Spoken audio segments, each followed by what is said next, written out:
Hello, everyone. Welcome to Bsides Orlando 2020. My name is Ian Meyer. I'm the president of Bsides Orlando, and we are thrilled to have you here on this Saturday to learn, to grow, to connect, and be part of the information security community. So we apologize for the late start. We were waiting because, as many of you know that have registered, Discord is our primary function for getting our video out, getting our chat out, actually communicating as part of our conference. And it seems Cloudflare is either having a large issue and that is downstream impacting Discord. So we pushed this back a little bit in the hopes that we would be able to get the links out to everyone, etc. So we do appreciate your patience as much as we try to plan for every possible scenario. Unfortunately, a Cloudflare outage cascading down into a cloud-based service, don't let anyone tell you that the availability part of the CIA triad is not important. So we are going to have a great day today. We've got Little Chompy, our new mascot, that we're trying to use to kind of make the conference a whole lot more fun. So let's tell you a little bit about what Bsides is. So Bsides, if you've never heard of a Bsides, if this is your first Bsides started in 2009 as part of a framework where conferences where people maybe didn't get accepted or wanted to share their knowledge and they didn't get into these other conferences, smaller conferences were run like the B-side of a record to say, hey, these are the hits, but hey, these songs are also really good too. Maybe we should, check those out. So these would run often in tandem, after, before, and the movement grew as a community-powered event.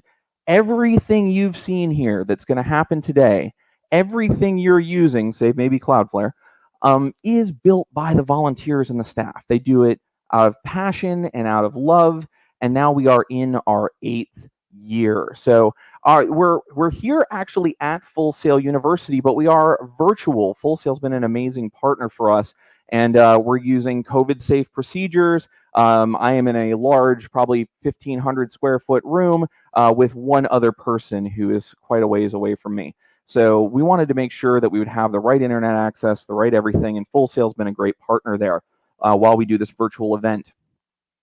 So let's talk a bit about numbers real quick. We're going to do an update on the numbers as well. I am thrilled, and I always get really kind of scared about this. I am thrilled, though. We have 61 different speakers across 4 tracks, 2 villages. This is 2 villages, Career Village, Lockpick Village. We have all kinds. Let me pull that back up so I can see it.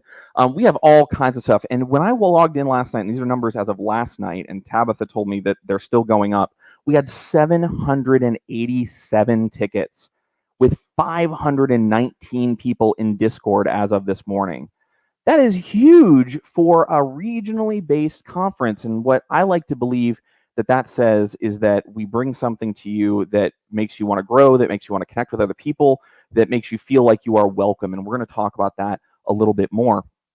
So first, we need to thank our sponsors. We have some incredible sponsors. And I got to tell you, between John and Tabitha working with our sponsors, because the world is different right now. And we went to our sponsors and they said, we really want to do on-premise. We really want to work with you. And yet our sponsors stuck with us. And I think that speaks a lot to what we do. It speaks a lot to them and what they do. So please keep them in mind. Our diamond sponsors for this virtual conference, ReliaQuest, Hewlett-Packard Enterprise, and AMD. They are our diamond level sponsors. We also have a lot of returning sponsors here as well. SANS, Fortress Information Security, of course, Full Sail University, Black Hills Information Security, iBoss, HackerBoxes, Proofpoint, and Hack5. And Hack5 has been a big part of this ever since they started their program for conferences that have a code of conduct. And we'll talk about that in just a moment. Research Innovations is sponsoring our CTF. So our CTF is run by HackUCF and Sunshine CTF, and they are the sponsor for that. And if you've seen on Twitter, we have our amazing belt that you'll see just in a moment. We are, again, at Full Sail University, and many of you may know that they broadcast WWE from here. And a few years ago, I think it was Zach, if he's listening, he was like, hey, can we do a wrestling theme for the CTF? And we said, oh, why not? And then we found out that you can make custom belts. And we thought it was just a really kind of neat homage to the partnership between Full Sail and what they do here. And we're not tied to WWE in this relationship, but we do have that belt that we made as a little chompy research innovation sponsored CTF belt, and we'll see a picture of that in a moment. And at closing ceremonies, we'll actually have the belt here up on screen, ready to see. So community sponsors. I love these folks. These are people that come in, and we list them and include them because they do things in kind. They bring incredible things to our conference. So we have cybersecurity jobs. Kathleen is amazing there, and she also runs clearedjobs.net. She's the chief marketing officer. The Career Village, she just drops in and brings speakers and resume reviewers and everything and just shows up and just runs it, and she's amazing, and I hope she's listening to this because I can't say enough about her. Hack UCF, of course, for helping build our CTF. Innocent Lives Foundation, you're going to hear more potentially from Chris Hadnagy about that, but we like to include them because they are doing work in the community around predatory material and researching the people that are distributing it and doing really good work in the security community. So we want to make sure that if you haven't heard that message, that you hear me say Innocent Lives Foundation, go look it up, see what they're doing. We also have Tool, the open organization of lockpickers, No Starch Press, who continuously is just amazing, sending us books and materials and gift certificates and all kinds of stuff. ISSA Central Florida, ISC Squared Central Florida, and Scythe. And I'm hopefully going to get that right because on the pre-show, I was mesmerized by Bryson Bort's beard. So the next thing we want to thank is Full Sail. But there's an announcement that we need to talk about for Full Sail University, which I'm very proud of. And I'm going to bring in a video from Jay Bunnersorg, who's the program director of a few programs that you're about to hear about. So, John, if you could. Good morning. Good morning. I'm Jay Bunnersorg, the program director for the Cybersecurity and Information Technology Bachelor programs at Full Sail University. We are so pleased to host Bsides Orlando for the third consecutive year and be a part of this wonderful educational opportunity within the Central Florida security community. Even though we are unable to meet in person as in past years, we look forward to hosting everyone back on campus when it is safe again. Full Sail University began over 40 years ago as a place where people could turn their passion into a career and learn hands-on skills in a unique learning community. Our mission is to provide students with an innovative style of education in constantly evolving industries. Every one of our degree programs is designed to provide students with the knowledge and real-world experience to help them realize their career goals. Over the last decade, we have expanded our offerings of technology programs, including now the Fortress Arena, home to our esports team, Armada. I'm also very excited to announce that this summer we launched a new cybersecurity program to provide the same fast-paced, hands-on, and immersive style of education to those entering the information security field. Again, I welcome each of you to Full Sail University and leave you with a brief video that shows more about our technical programs. Thank you so much for attending today and being a part of our community. At Full Sail, our technology programs are designed with a different approach to learning. We let students get hands-on and start creating. They're learning to code and they're developing applications. They're exploring areas like cloud computing and UX design. Our students have access to amazing tools like 3D printing, laser scanning, and the latest advances in augmented and virtual reality. We're taking them out of the classroom and into the future.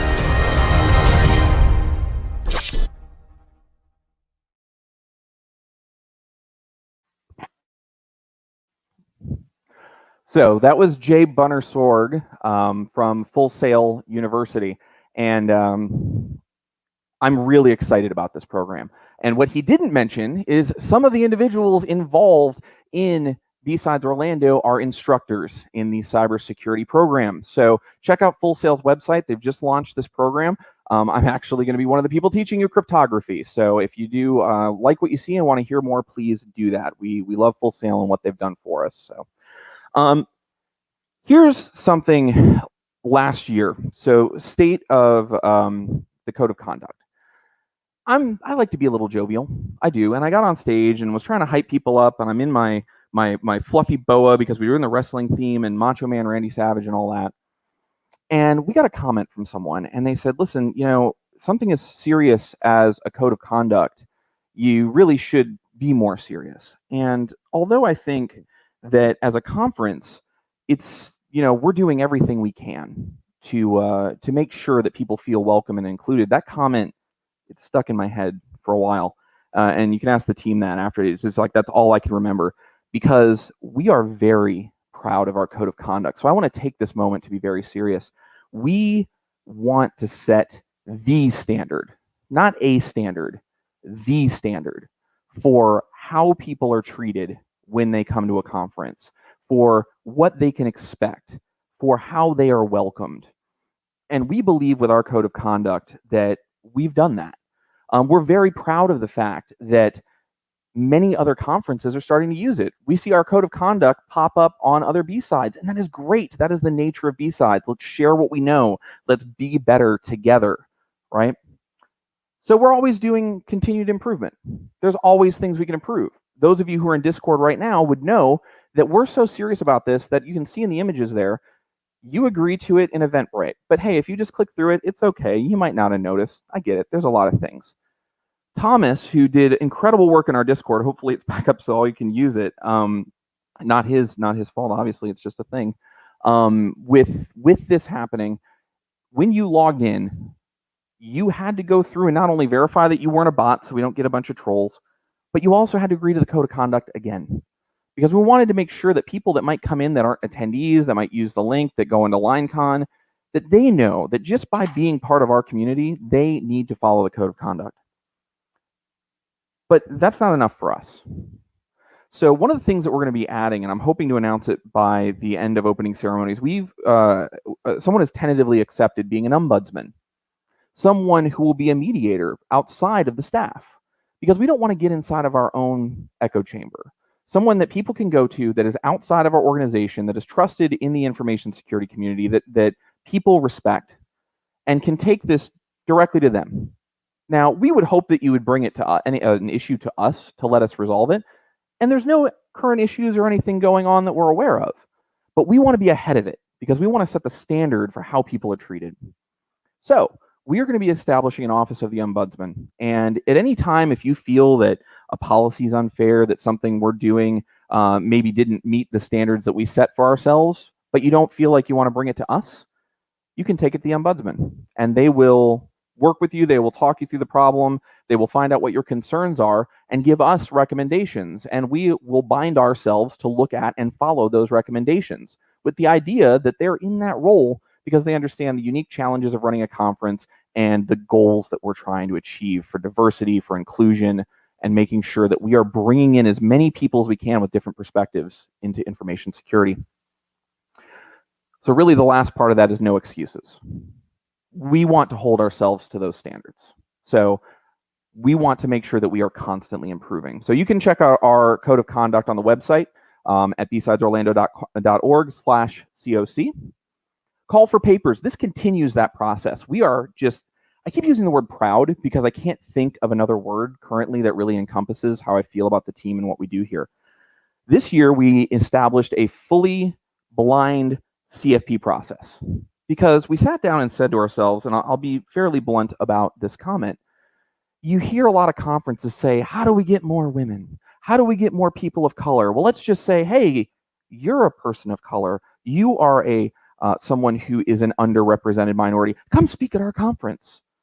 That's not what we want, because we don't want people to feel like we just want them there to check a box. We want people here because they feel like they're included and they're wanted. And we said, how do we address this without sounding hollow? And so, well, you know what we do? We build a blind CFP process, and then we go out and we get professionals outside of our organization to do the reviews. So there's a few Bsides Orlando staff members listed on the screen that you're seeing, but most of the people listed there are in the community, either in IT, are executives, are outside of Bsides Orlando, are vast mixture of different races, nationalities, diversity, genders, gender expressions, everything. And I'm so proud of that because what we got in the end was an incredibly diverse, talented speaker set that we think is going to encourage and invite other people in the community to see those voices and say, I want to be on that stage. I want to be a part of that group. So I'm not going to read all those names on the screen. They will be on our website shortly, but these are the reviewers that made that happen, that keep us held to our ideals, and I couldn't be happier about it. One note, though, there's a 20% board selected. So the rule that we have is in the CFP, we have so many slots, and about 80% of our speakers will be blind selected. But we also want to bring nationally known voices to people who maybe can't go to Vegas, can't go to Black Hat, can't go to, you know, any of these like big major conferences. And nothing against those conferences, they're fantastic. But you really have to already be an established professional to be able to afford and go to those kind of things. So we will use our platform and our leverage and our ability to bring those speakers here and say, great, let's bring them here so you can, in your hometown, come to Orlando, see these incredible speakers, learn from them, and those new upcoming speakers can mingle with them, can learn from them. So that's what we like about that. So let's move through this because I know you want to get to the keynote. So Sunshine CTF, like I mentioned before, it is open to all. We have hundreds of players come in, and there's the belt. It's sponsored by Research Innovations. Our graphic artist did an amazing job on the belt, again, using a lot of the little chompy artwork that was created last year by our artist, Stupid Shepherd. Just amazing. So again, thank you to Hack UCF. Thank you to Research Innovations. If you haven't signed up yet, go to 2020.sunshinectf.org and sign up if you want to compete. However, you're only eligible for the belt if you're an attendee. So, sponsor postcard. Again, once Discord's running, and it might be, I have not gotten the feedback yet, but go in and meet our sponsors. Thomas has set up an incredible bot that you can go in, interact with our sponsors, get a stamp on your postcard, and then mail it in another channel, and you will be entered into a raffle. Some of our sponsors have their own raffles, giving another one, Research Innovations, who's been a big part of this year, has 2 licenses of Binary Ninja, which is, I think, a $300 value each. And they are going to be raffling that off in their sponsor area. But get a stamp in there. Get all the stamps from all the sponsors by reacting in their channels. Mail your postcard in the post office, and you will be entered in to win a SANS Net Wars continuous voucher that will be given to you to use from home, to use on their cyber range, to learn cyber skills. This is a massive value, and we thank our partners and friends at SANS for that. So I want to call out Bryson. I love Bryson and Kellen as well. They offered, and I'll hopefully jump in and tell the story because Bryson likes to call me out on it, and I love him for it because he's absolutely right too. But they did these really cool choose your own adventures, and everyone in the conference can join into the Zoom meetings, and it's in the agenda. And he has set it up so that they run this one mythical adventure. They want to run this blue team, and you learn about like cybersecurity concepts of incident response. And everyone can play because they'll do Zoom polls. And when there's a point where everyone has to choose, whatever the highest one is, you go down that road and you deal with the next scenario. So the schedule's in Discord. There's no size limit. Thank you to Bryson and Kellen. They're just doing this out of the goodness of their own heart. And it's going to be a blast. So we have DJs. So one of our board members, Dan, has organized a DJ stream. DJs from Miami that have played at Ultra Music Festival. That is going to be in the Discord. I believe we might have to switch it over to Twitch if we keep having a problem. But we'll get that info out if it can't go out through Discord. But these are live DJs, streaming DJs.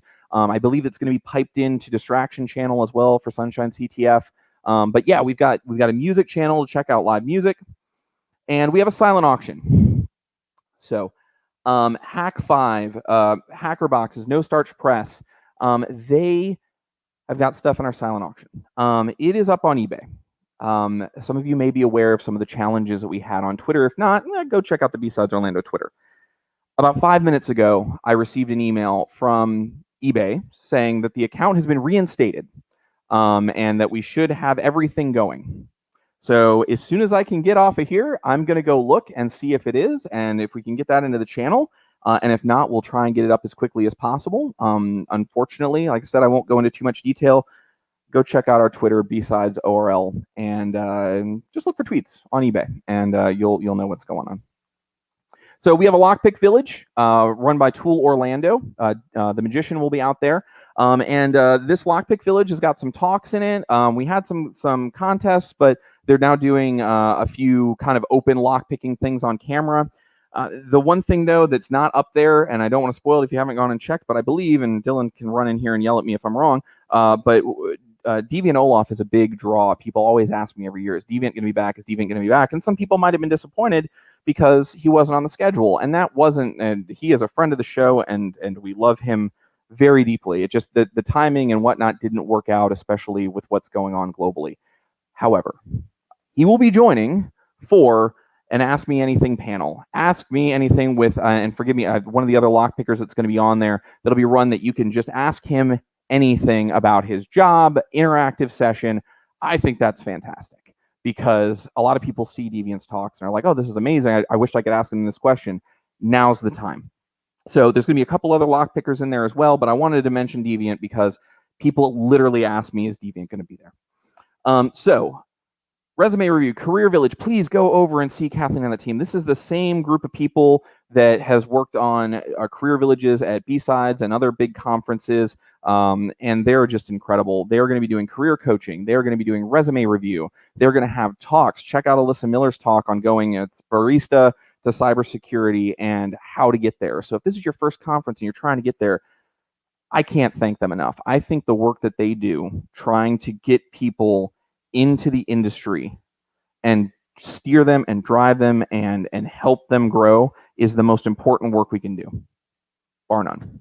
So check the Discord Village channels, and there'll be a way to sign up inside of there for times for career coaches to speak with people or check out the talks.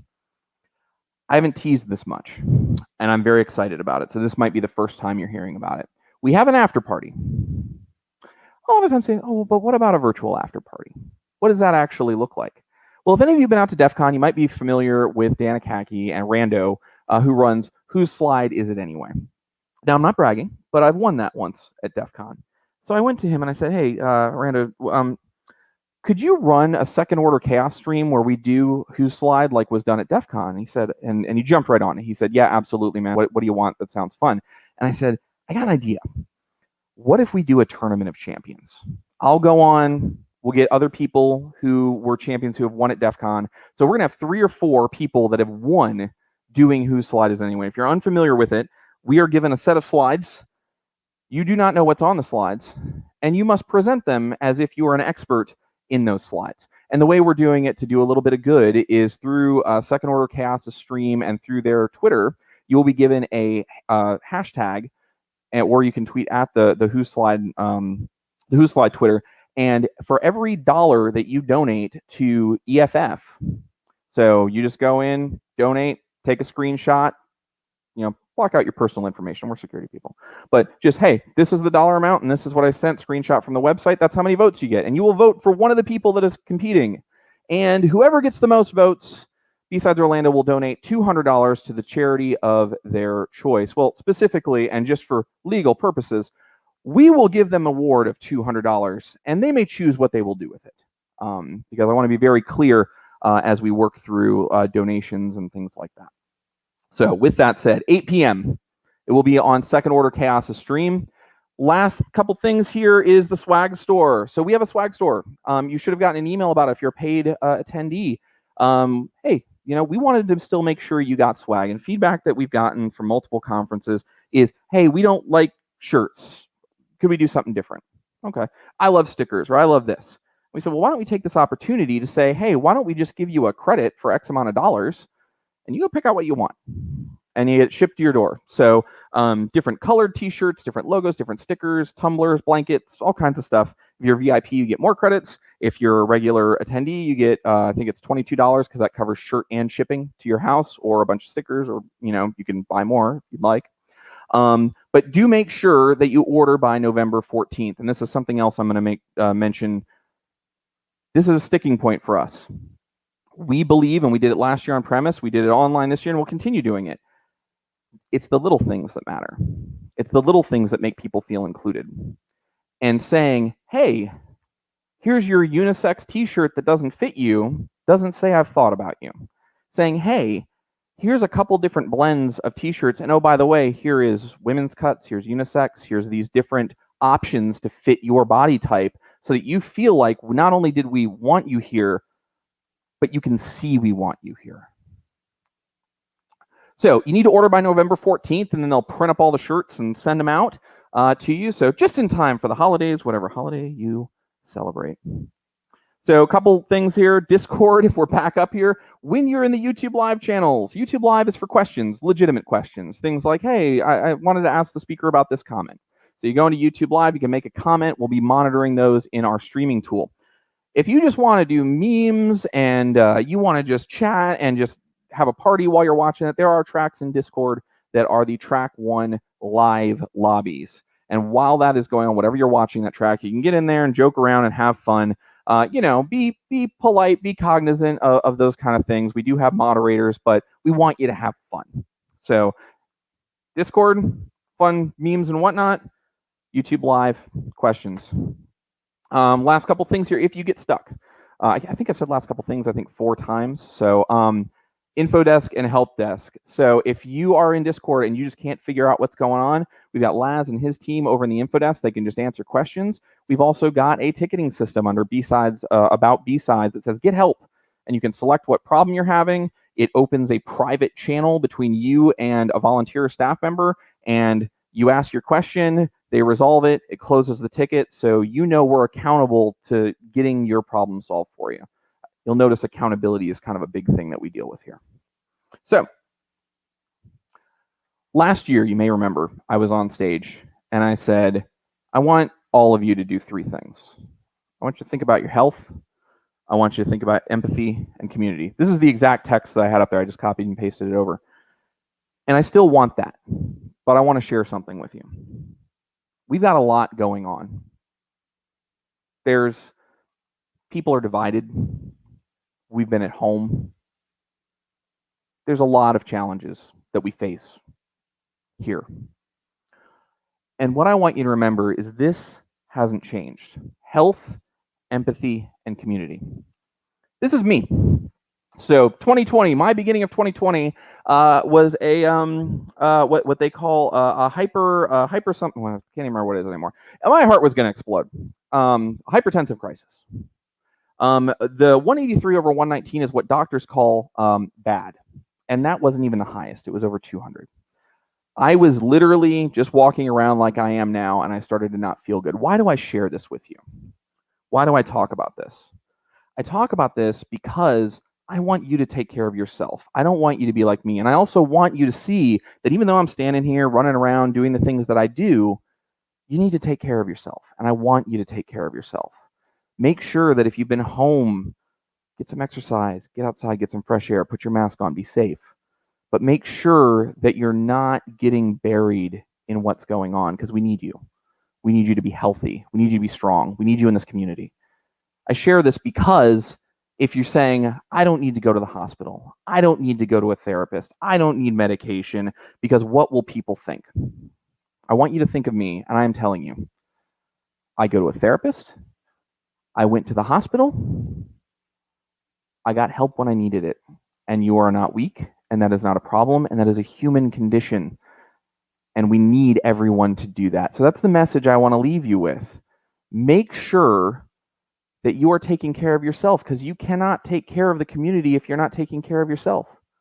And then I want you, once you know that you are in a place where you can help the community, to be part of the community, to go through and reach out and lift while you climb. As you find success, share your knowledge, bring people in, reach out to those that want to get into this. And if you find people that have big egos, that tell you you don't belong here, that you're not smart enough, you're not technical enough, you're not the right type of person, you send them to me. Because you do belong here. You are important, and we need you. We need your perspectives, and we need your empathy. We need people that will walk in and can understand that one of my favorite quotes by Mikko Hyppönen is, we are no longer securing computers, we're securing society. Well, now, in my mind, we're not securing society, we're securing humanity. And that's the way we need to behave. So what I want you to do is go into Discord, find people, find your community, find your tribe, find the people that you can grow with. So we started a little late, but that was 30 minutes there. Here's the thing. Make sure you thank the folks here. I still have the slide up from the Barry shirts. So last year we had Barry shirts, but anyone who is in Discord who has the staff role or the volunteer role, remember, they do this out of passion, and they do it from their heart, and they do it because they care and they want to help. So thank them. They made all of this happen. Full Sail helped make some of it happen. The volunteers, the staff members, the board, everyone tried to make this something for you. So thank them. Remember that they've been up, days on end, getting 2 or 3 hours of sleep, and they've done everything they can to make this as good as possible for you. So, think about that when, maybe you have a frustration, or maybe, something doesn't work exactly like you think it should. And I'll leave you with this. If you're looking at something and saying, man, this could be better, why are they doing it this way? Well, we're looking for coordinators. Come be a part of the solution. If you have a skill or a way of doing it, or knowledge or perspective, email info@bsidesorlando.org. Subject, I want to be a coordinator. Some of the people on the team right now did that last year, or did it the year before. And now they're on staff, and now they're engaged with speakers, and now they're engaged with other people in the community, and they're networking, and they're building that network of people that will help their career. So, do we have Chris? Is Chris ready? Is he in the stream? Yes, no? He's in? Perfect. So, I have the distinct pleasure of introducing Chris Hadnagy. A few years ago, I had the honor of competing in the social engineering CTF at DEF CON. And Chris has been running that as part of his organization, socialengineer.org. He is an expert in social engineering. He has written several books, including the upcoming book, The Social Engineering, The Science of Human Hacking. It actually might be out now. I just have it in my head that it's coming out soon, when we originally were doing this in April. One of the passion projects that he's working on, you heard me mention, is the Innocent Lives Foundation. I don't know if he's going to talk about it as part of his talk, but just the work that he does in the community to bring people together, to focus on important issues like securing people, not just computers and processes. That's easy. Helping people understand what they're doing, and his message, which I won't spoil, but anybody can be hacked. Anybody. Anybody can be phished. Anybody. Me, you, anybody. And that doesn't mean anything. It means you're a victim. You're not a fool. You're not a sucker. You're a victim. And let's try and find a way to educate you. So if we could bring Mr. Hadnagy into the feed with me, is that possible? Good morning. Hey, Chris. How are you? For me so I can hear him, possibly? You good? Okay, so Chris, I can't hear you, but I'm going to transfer over to you here in a second. Okay. For your time, thank you for coming. I can't thank you enough for showing up on a Saturday morning and taking time away from your family. So please take it from here, and with my extreme thanks. Thank you. It's good to be here with you all today. Let me get this screen sharing going here. This is a little new for me, using this method, but I think that should be working. I think I just need a thumbs up to make sure that I'm not talking to just myself. So if anyone can tell me that we are good and this is broadcasting.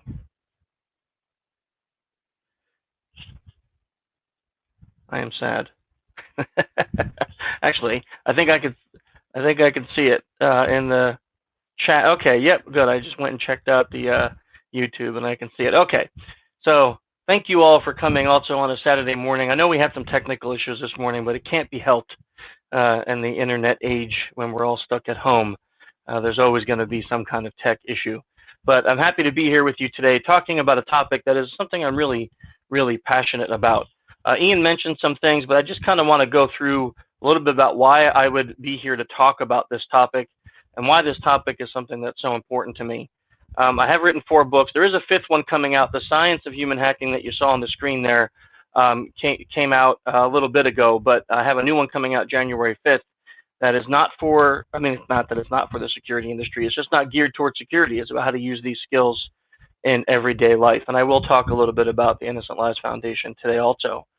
But there's just a topic that Ian mentioned, which I think is just ultra important, regardless of where we are in the InfoSec community, no matter what we do. And that is, how is it possible that any one of us can fall victim to a human hacking attack? And I want to start off with something really bold. And that's, in my career, I can honestly say that about 75% of you will fall for a social engineering attack. Now, I know that many of the people sitting here may also feel like, man, come on, like I do this for a living. I'm not that dumb. I'm not going to fall for these things. So let me tell you why I can make this statement, why I feel really strongly that this is a true and honest statement. And in my career so far, I actually have to update this number, but I've sent over 14 million phishing emails. And my third book was all about the psychology behind how phishing works. And in that time, I've seen about a 75% compromise ratio on average. Now, I just want to tell you, when I started off doing this, when we go back 15 years plus ago, things worked, but I didn't know why. Right? So I would be part of a pen test team, and they would be working on exploits, and I would say, hey, can I just send an email or make a phone call? And I'd call this Paul from IT and get a password. I'd send an email, and they'd click a link and give me information. I didn't really understand how it worked. It kind of felt like I was a Jedi. I just would do things. Now, if you're in the hacker community, you know anything about being a hacker, you know that doesn't really sit well. Just having things work doesn't really feel good. I wanted to understand why it worked. I want to understand how it worked. I wanted to understand the deeper side of why just asking for passwords and people would give them over. I wanted to understand how we can maybe put science behind that so we can duplicate it and other people can do it. So I started to look into social engineering. Now, there was a quick issue with that, which is about 15, 16 years ago. When I looked at social engineering, there wasn't much on the internet. To be honest, there were some videos about Kevin Mitnick, which were great. His story is phenomenal, but not much you can learn, right, if you're a professional, because he ended up going to prison. I mean, now he's great, but back then it wasn't. You really didn't get too much on the internet. Then there was videos on how to pick up girls that involved social engineering. That wasn't too useful. And then there was videos on how to get free burgers from McDonald's. Again, not too useful. So what I found was that the first issue was that the way social engineering was defined was the manipulation of person to do this, this, or this. And I felt that that really didn't encapsulate what social engineering was. Because when I used it, when I went out and did it on a pen test, what I found is that by being positive, that I got more of what I needed. So I said, well, that definition didn't fit for me. So as I started to write the social engineering framework, which if you haven't seen it, it still lives today on social-engineer.org. I started to write that framework. I had to redefine social engineering. So I defined it as any act that influences a person to take an action that may or may not be in their best interest. Now, I felt, and this definition has kind of evolved over the few years, but I felt that this definition really encapsulates everything about social engineering because there's so much positive to it. There's things that we can look at from a positive side, and when we understand how they work, it helps us clearly understand how bad guys can get us to do things. Now, let me give you an example of this, and I don't know how many people are here with us today, so I hope there's a few, and I hope that there's at least one other guy here in the audience that will have had this experience, so I'm not just humiliating myself in front of my community for fun. And let's just hope Dave Kennedy isn't here because he'll take this and use it against me for the rest of my life. But here we are. This is my daughter when she was much, much younger. And if you have a daughter, a kid at home, and you're a dad, then maybe at one point in your life you've had a request like this. Hey, Dad, can we have a princess tea party? I'm going to put makeup on your face and paint your nails, and then we'll take some pictures. Now, if you've ever had a request like this, you probably didn't then post those pictures on the internet for everyone to see. You were most likely smarter than I was about that. But let's talk about this request, because let's analyze the request from a scientific level. This request can come from anyone. Ian could ping me after this session and say, hey, Chris, can we get together and have a princess tea party and put makeup on ourselves and paint our nails and take pictures? And I guarantee you that the answer will be a resounding no, even though I really like Ian. Not going to happen. But when my daughter asks, there was some reactions that occurred. Some of them were that dopamine and oxytocin gets released in my brain. And when those chemicals get released, my brain has the ability to say yes to something where I normally would say no. Now, understanding that just fascinated me. It fascinated to me to understand that there was actually a scientific reason as to why I would say yes to something that is utterly ridiculous. And what that did is that incited the hacker in me. I wanted to have a quest to really understand all the sciences behind decision making so that we can apply that not only as an exploiter, right, because I was doing this as a professional and still am, but I wanted to help build educational processes that can help people like you and I stay safe from this. That really was the whole motivation. We'll talk about that at the end. But what I wanted to do first was, because when we talk about social engineering, and I can spend all day up here talking about the fun stories, but we really need to focus on the negative parts, especially when we're talking about the InfoSec community. So these 4 vectors, phishing, vishing, smishing, and impersonation, really break down every kind of social engineering attack that we can have. Now, sometimes we'll see combinations of these, and I'm sure everyone here at this community have heard all of these terms, but just for fun, let's define them in case. So phishing, we probably all already heard of it, right? That's email-based attacks. We see them all the time now. I mean, they started off kind of silly for Nigerian 419 scams, and now there was just a recent report I read that said 82% of all spearfish contain details from social media. That's mind-blowing, right? Vishing, the next one, is voice phishing. That's what it stands for. If you haven't heard this, this is a little fun fact. Vishing actually entered the Oxford Dictionary in 2015 as a real word. It's kind of crazy. But voice phishing is been up. The FBI issued a report on BEC scams, something like 680% in the last 6 months, especially with COVID, people working from home, quarantines, travel bans, IRS scams, stimulus, elections, you name it. The vectors are endless when it comes to vishing. And especially now because we're working at home, we're seeing a ton more smishing. That's SMS phishing. The big one that's going around now, and I've been talking about it for the last month, and then just the other day I got it, and I know that sounds weird to be excited, but I was super excited to get it. It's your package can't be delivered from FedEx. You need to click here to reschedule.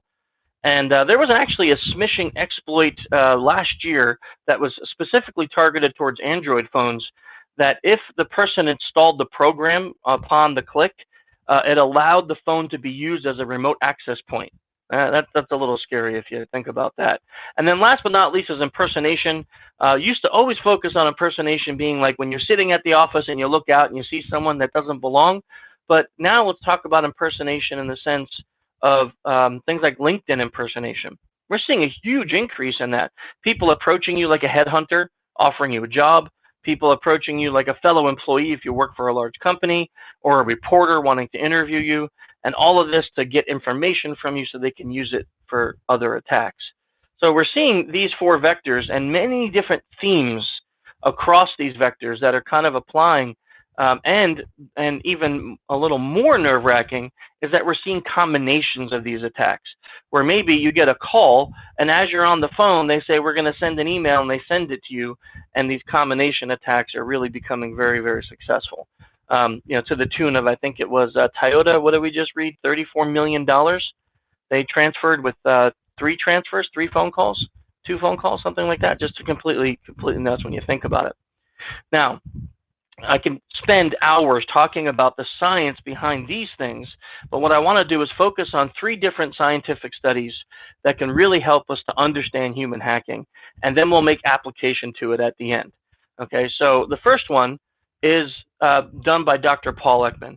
And if you don't know that name, then let me just kind of talk about him just a little bit. He literally is the granddaddy of nonverbal research.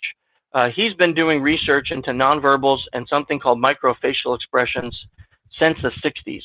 And now, even though he's 84 years old, he is still doing research into nonverbals. He has just completed a study with the Dalai Lama, mapping out all human emotions so we can more deeply understand them. I had the wonderful privilege of working with Dr. Ekman on my 2nd book. Him and I co-authored a book called Unmasking the Social Engineer, and it's all about how nonverbals are used by scam artists and social engineers to manipulate people into doing negative things, and how we can use them as security professionals. In my opportunity to work with him, he taught me quite a few things that I'm going to try to encapsulate the 2 big ones here for you, which is first a microfacial expression. What is it? Well, it's a 1/25th of a second muscular response to external stimuli. So the fascinating part about these micro expressions is they're universal, which means that it doesn't matter about your race, religion, where you're from, gender, ethnicity, none of that matters. We all express these emotions the same exact way. Now, we may express them for different reasons, right? What makes you afraid may be different than what makes me afraid. But when we both express fear, it will be done universally on our face with a 1/25th of a second muscular movement that is based on that emotional stimuli. Now, the part that applies to human hacking is that when we make the expression, we begin to actually confirm and feel the emotion. Now, let's understand this from a human hacking perspective. You're sitting in front of your email and you get a ding and you look at it and it says your credit card was just used for a very large purchase. Now, let's say you believe the email. Your eyes open wide, your lips pull back. This is fear. As your face makes this expression, it is telling your brain, hey, guess what? This dude's afraid. And it starts to release all the different chemicals and make psychological and physiological changes based on fear, which means the very next decision you make may be based solely on emotional context. Now, I guarantee you the bad guys probably don't understand the science behind this, but they understand enough that if we trigger this strong emotion or that strong emotion, we can get people to comply. Let's talk about the second study. This was done by a man named Dr. Paul Zak. I had a chance to have a conversation with Dr. Zak about his book, The Moral Molecule. In that book, he talked about his research into something called oxytocin. Now, for decades, researchers ignored oxytocin. They didn't really consider it important, which is sad. But fortunately for us, that Dr. Zak and his contemporaries started looking into oxytocin and found out how truly important it really is. What they found is that oxytocin is more heavily released when a mother is breastfeeding a baby, or when two people are intimate, or when you see your best friends. When you see someone that, and this is the important part, this is what he found, and he told me in this conversation, is that when you see someone who trusted you, so when you feel trusted, not when you feel trust, then oxytocin is released more. Now, let's just try to understand how fascinating this one piece of research is. This means, like, if I were to say something to you guys here, now, if I were to say, okay, guys and gals, I'm going to share something with you that's not public yet. I'm going to give you some knowledge that's not public, and you were to believe me, and then I share something with you, and it's a secret. Your brain releases oxytocin, and that oxytocin is linked to me, and it's so strong that later on, let's say, the speech finishes, you're done with Bsides, you grab your phone, you start going through LinkedIn, and you say, hey, there's Chris, and you connect with me, and you see a picture. Your brain will start to release oxytocin again. It says, oh, that's the dude who trusted me. I like that guy.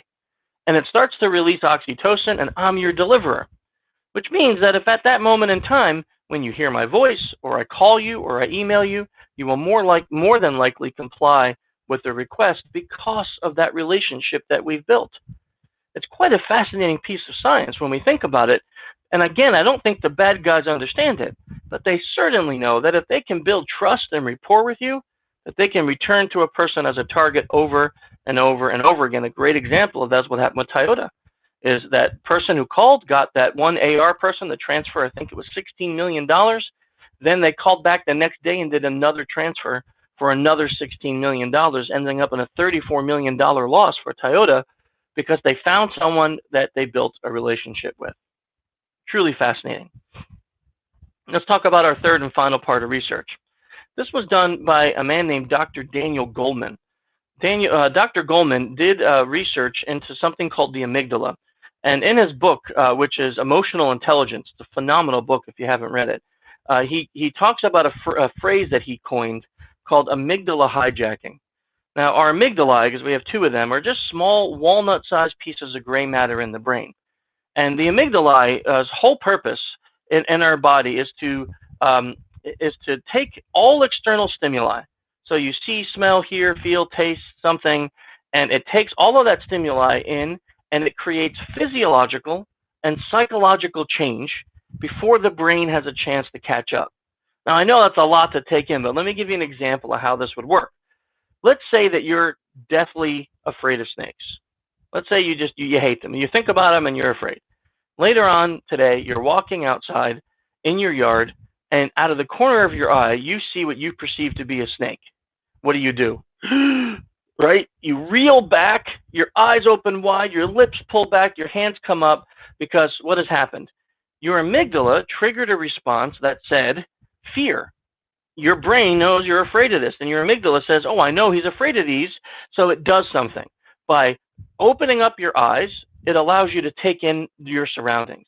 By gasping in air, it oxygenates your blood and prepares you for the next two F's, which is fight or flight. And by tensing all your muscles release adrenaline into your system. All of that prepares you for the next two F's, fight or flight. Now, let's say a second later, you look down and your eyes go, it's the garden hose, moron, and you move on with your day. Because you're like, that was silly. But what happened? Your amygdala created those psychological and physiological changes to keep you safe from something that it perceived as a danger. But now let's say you're in that frozen state and you look down and it really is a snake and you have your young daughter with you. Maybe you decide to fight. You have to protect her from this thing. Or you look down and it's really a snake and you're alone. You decide to flight because you're afraid. So you get out of there.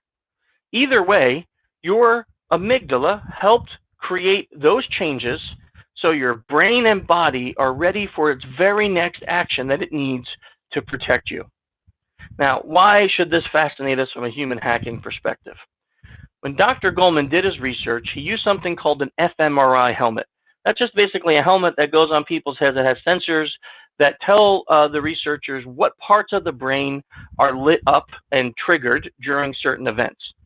So what Dr. Goleman did is he emotionally triggered each one of his research students, and you can see on the bottom here on the graph the different emotions that he triggered.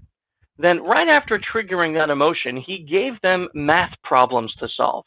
So he gave them, and they weren't like impossible, they weren't difficult, but these were math problems that they had to solve right after being emotionally triggered. And do you notice where all the lit up areas are? If you look, all the bright colors are right down there in the area where the amygdala is. And that is the limbic or emotion system of our brains, whereas on the top here where our critical thinking and logic are, those are dark. Now, I don't know about you, but that scares the crap out of me because that means that they were trying to solve logic-based problems and using only the emotional centers of their brain. Because when they were emotionally triggered, that means every decision that was made after that was done solely on emotion. Now, to understand how truly horrific amygdala hijacking can be, we probably all have experienced it where we made a horrible decision and said or did something that afterward we went, oh my gosh, why the heck did I do that? To solidify this, I want to share with you a case study. We had a pen test where we were given 1,000 people that we had to test. And in a social engineering pen test, normally we're doing phishing and vishing, both vectors that we have to accomplish for the company. But we always start with OSINT, which I'm sure you're all familiar with that, but that's open source intelligence gathering. And we always start with that to look into a company to see what kind of things do they like, what kind of hobbies do they have, what are their likes and dislikes, what are their favorites of things. What we found about this company is that even though they were a Windows-based shop, that they were heavily into Apple products.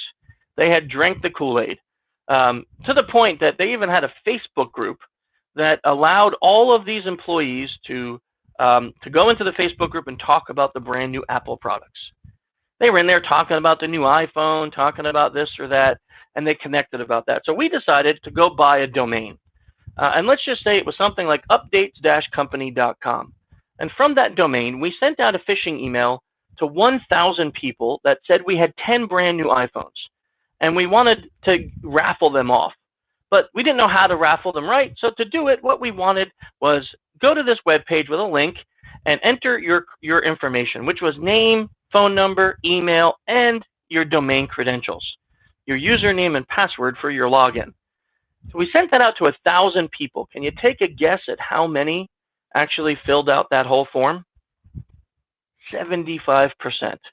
Yeah, 75% of the people, 750 people filled out that form. Even having done this for years, I was still shocked. I was like, what the heck? That's a lot of domain credentials.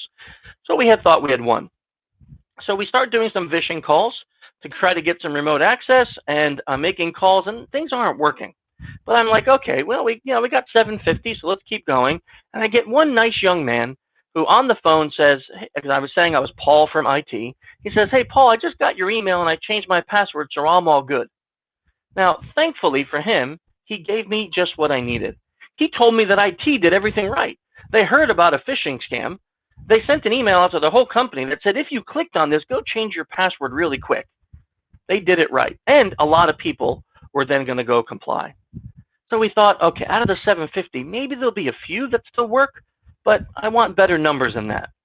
So what we decided to do was pick the 25 most high-ranking people in the company, and I called each one of them.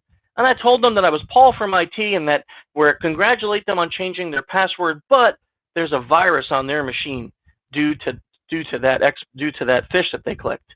And I needed them to go to this domain, which happens to be the same domain, and to download an exe that was called PC Checker. And it would check their PC and clean any virus off of it. Of course, that exe was not a virus cleaner. It was something called a Meterpreter reverse shell. So that would allow us to tunnel into their computer and we would gain access anyway. Now, what I want to do is play one of these calls for you. And I want you to listen to it.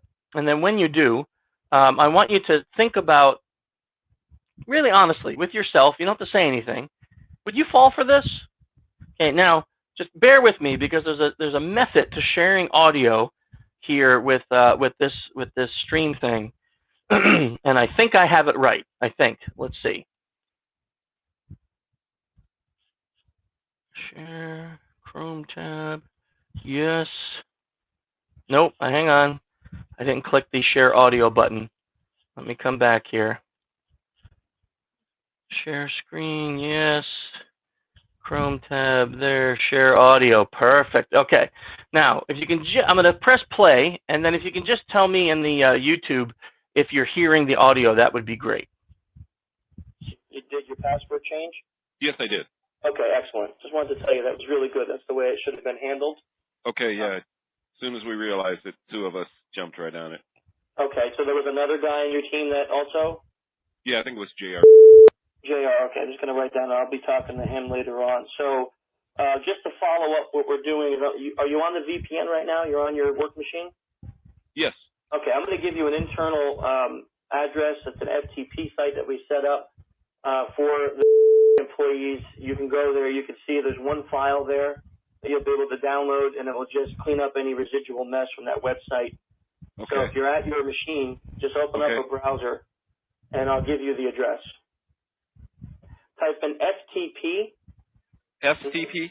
Yep, F as in Frank, T as in Tom, and then P as in Paul, and then a colon, and then 2 slashes, and these are the slashes that are by your question mark, the same button as your question mark.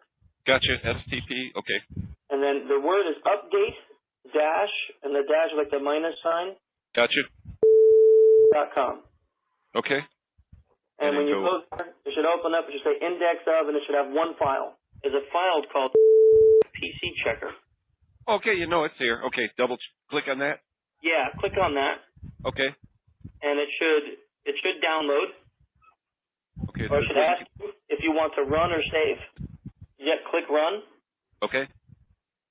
And if everything goes good, you should get no alerts. You know, if you have a residual problem from that site, then you'll get a message. But if nothing happens, then everything's clean and good, and we're done. Okay, I just got a second thing. It said the publisher could not be verified. Are you sure you want to run this software? Yeah, click OK. Run again? Okay. Okay, now it took me back to the original screen. Okay, that's good. So if you got no error message, then you're good to go. You're clean. Okay, well, thanks for the help. Not a problem. We'll talk to you later. Yeah.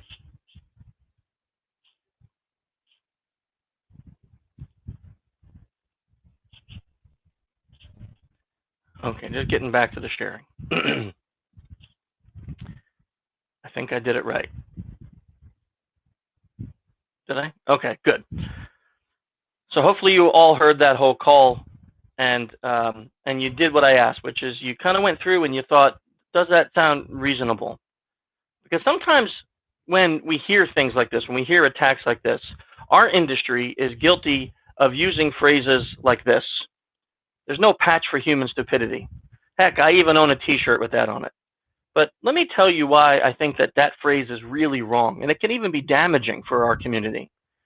Because if we believe this, if we actually believe that this is the truth, then that means that anyone who falls for a social engineering or human hacking attack, we're saying is stupid. Now, I've been doing this for a decade and a half, and I've worked with some of the largest companies across the globe, and I've worked with some of the most intelligent people across the globe, and I've seen them fall for some of the silliest attacks. So I really can't get behind the thought that only stupid humans fall for social engineering attacks.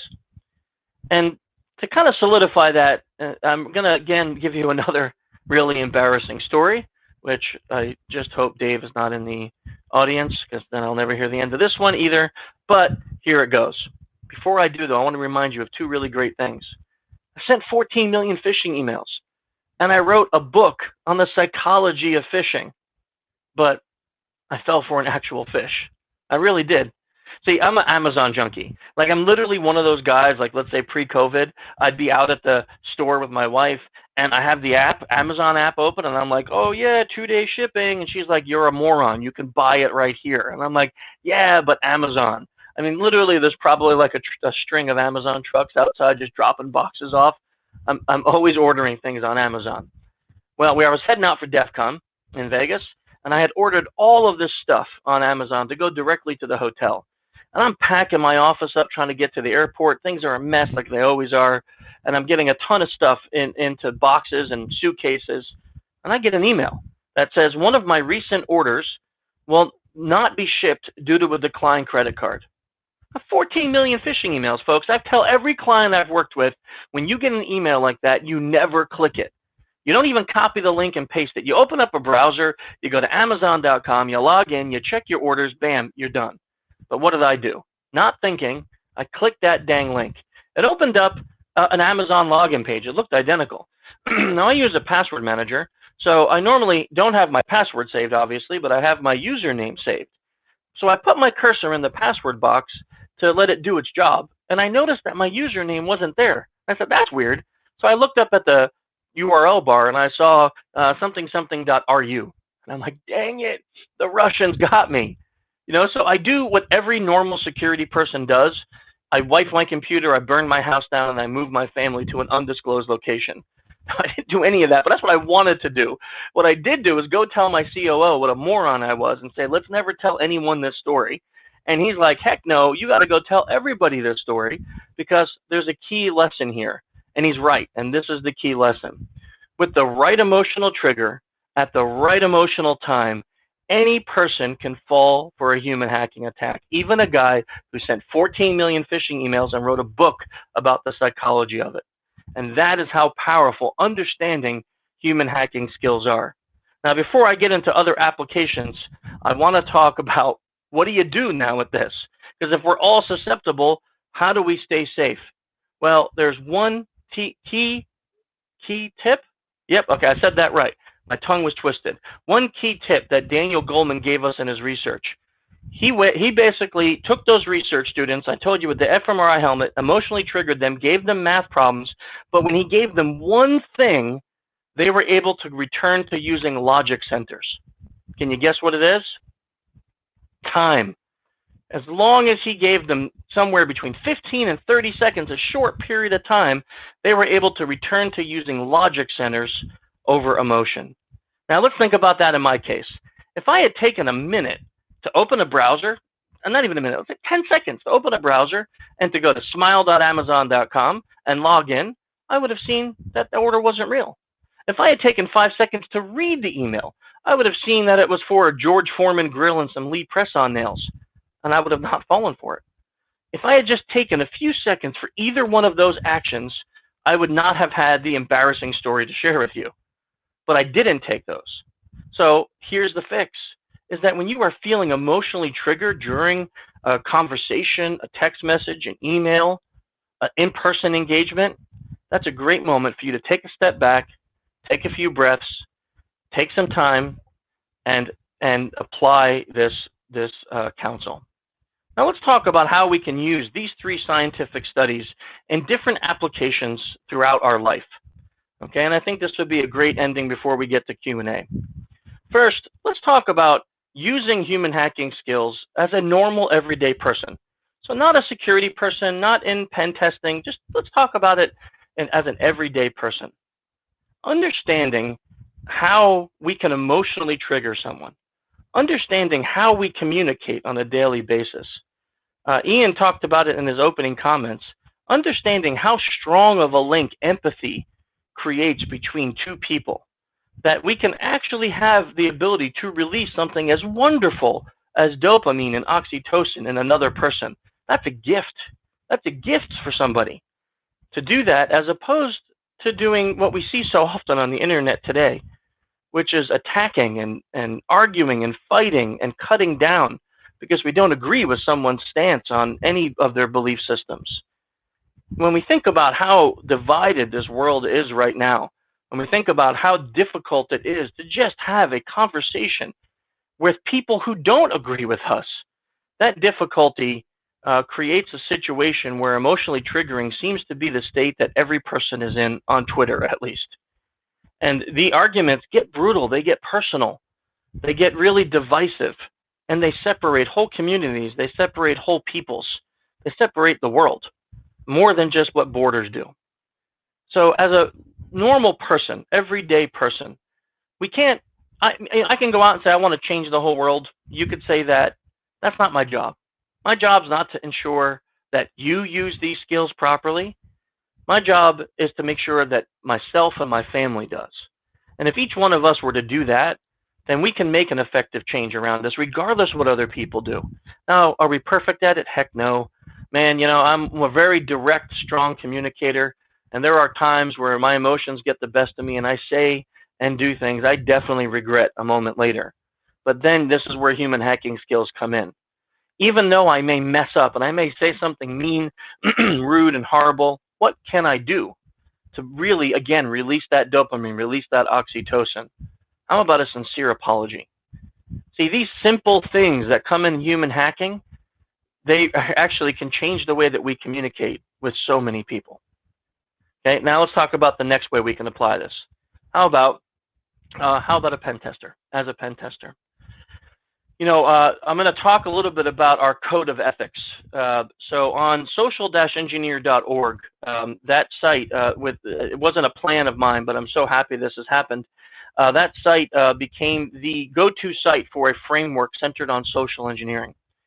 And when you look at social engineering throughout the years, what we began to realize is there's so many people entering this space that want to become a pen tester, that want to become a social engineer, that we felt an obligation to build a code of ethics to help people do it right.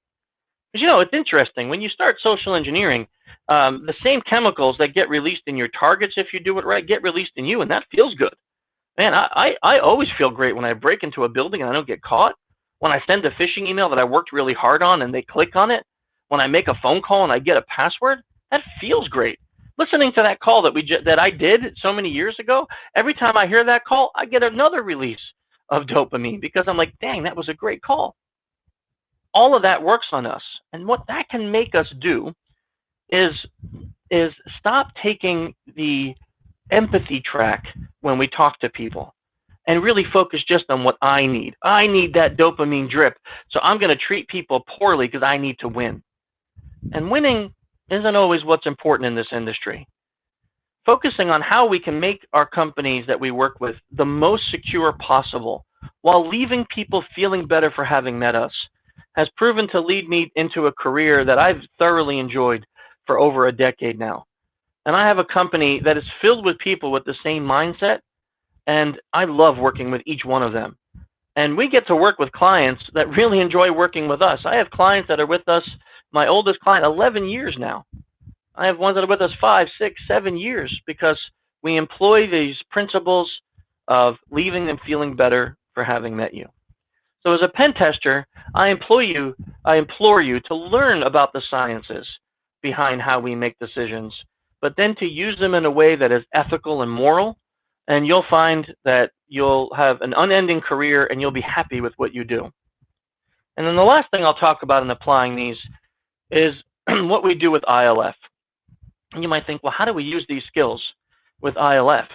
The Innocent Lives Foundation was formed 3 years ago to help gather together a community of unbelievably intelligent people, those who are in our InfoSec community that want to and have the ability to donate time and effort and even money at times to help catch predators.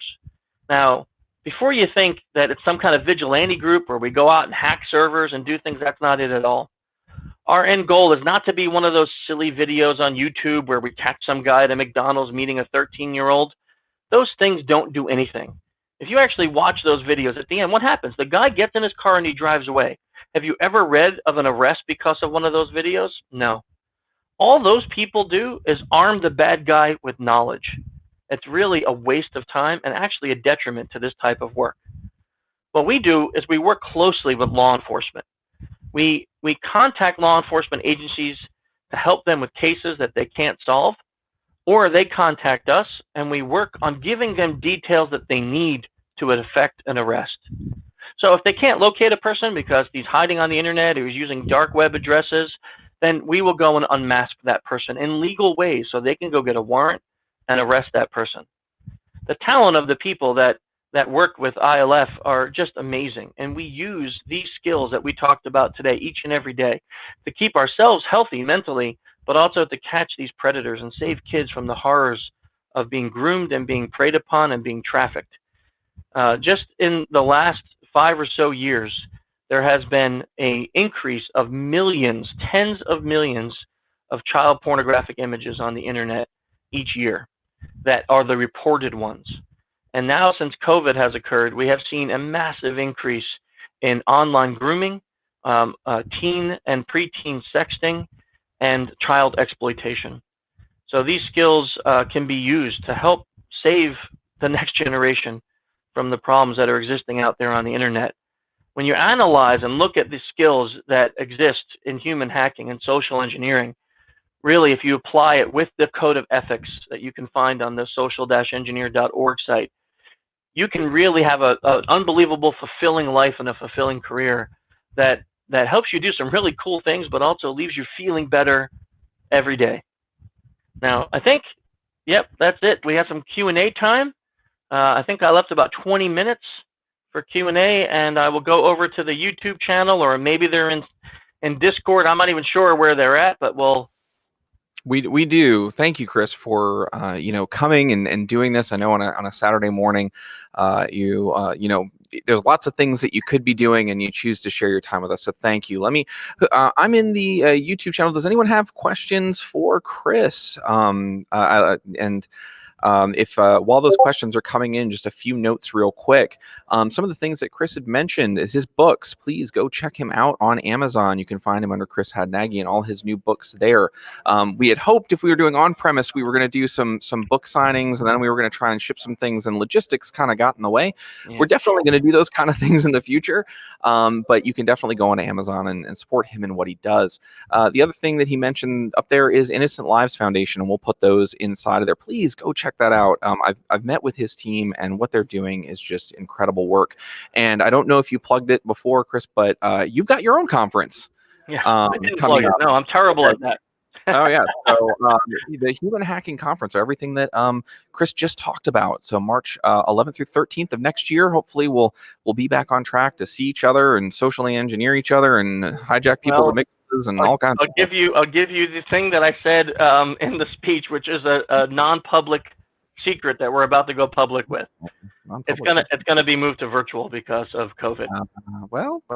I'm still excited about it. It's still going to be amazing, but I think by the time March rolls around, we're not going to be safe here in Orlando.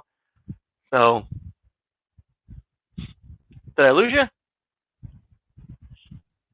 Can you hear me?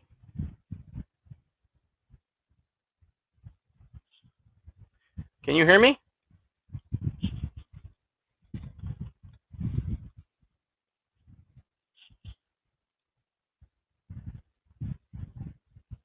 Oh, Ian, you're on mute, bro.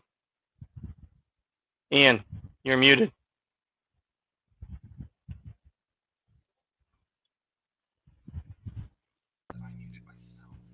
Okay, they can hear me, but they can't hear you, Ian. So I'll answer that question. No, now you sound like you're 1,000 miles away from the computer. Okay, so I'll answer that question that came in. If I mail you, but that assumes that I have to give you my address. But we can work it out. Email me and we'll figure it out, you know. We'll figure out some way of doing that. Okay, let's continue moving with the Q&A. So do you see APT groups using social engineering more? Yes, 100%. So think about this. It's gotten harder to break software over the years. So what we're seeing more and more of is these hacktivists and nation-state groups using social engineering to gain access to the critical infrastructure and then using exploits once they're inside. A huge increase in that over the years. BEC is being done all over the phone now. With phishing being mixed in. So we're I'm not, okay, by the way, I'm not challenging you to find my address, people. That's exactly that wasn't a challenge. I just, okay, let's move on. I was going to say before, what actually happened just now, folks, is I was going to say something about Chris's address, and he just killed my audio, but he didn't say anything about it. And that's what's going to happen. It absolutely wasn't having multiple inputs switching in the Mac going, no, this input's better. Cool. So we got another question here, and then we're going to wrap up because we did start a little bit late because of Cloudflare. I'm super, again, proud of the team that just kind of got everything back up, and it's unfortunately not something we control. So why don't we end on this question here? So Chris, are there any noteworthy big changes, general trends, and approaches you're seeing by attackers with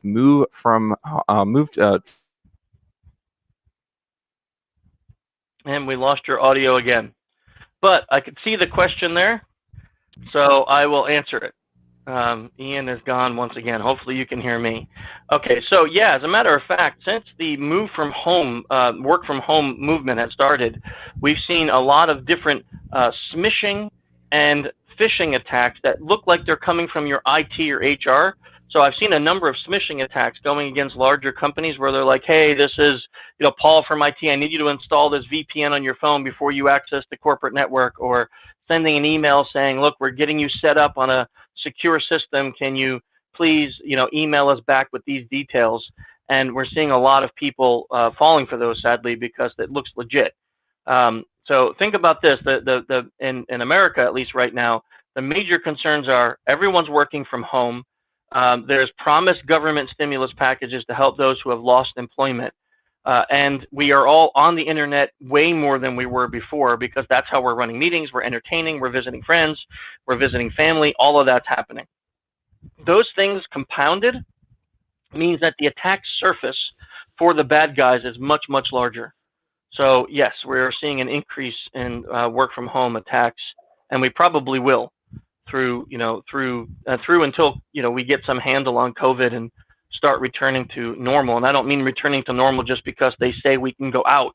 I mean an actual, you know, new normal that we return to, which is whatever that means once we find a solution for COVID.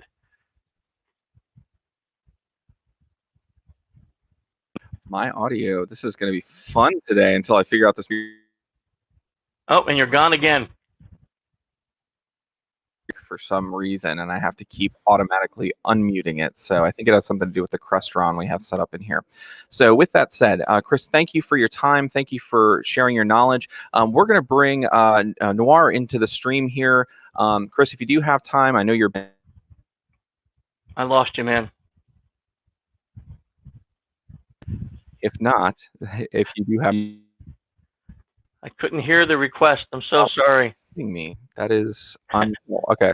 I think Jamie was unmuting me and we were doing it at the same time. Nope, you're muted again. All right. So that being said, you should be able to check out the Discord lobby, and thank you again for your time. We're going to bring Newar into the stream, and Chris, you have.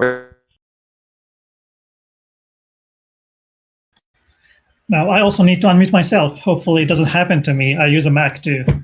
Ian, you're muted right now. Okay, I see Ian just dropped off the screen, so that means he's, let me go ahead. And I assume everybody can hear me. Let me go ahead and share my screen. And okay, perfect. Hi, everyone. My name is Newar Kabbani. I'm talking to you here from Jacksonville, Florida. Ian, I see you. You're muted. You're muted again.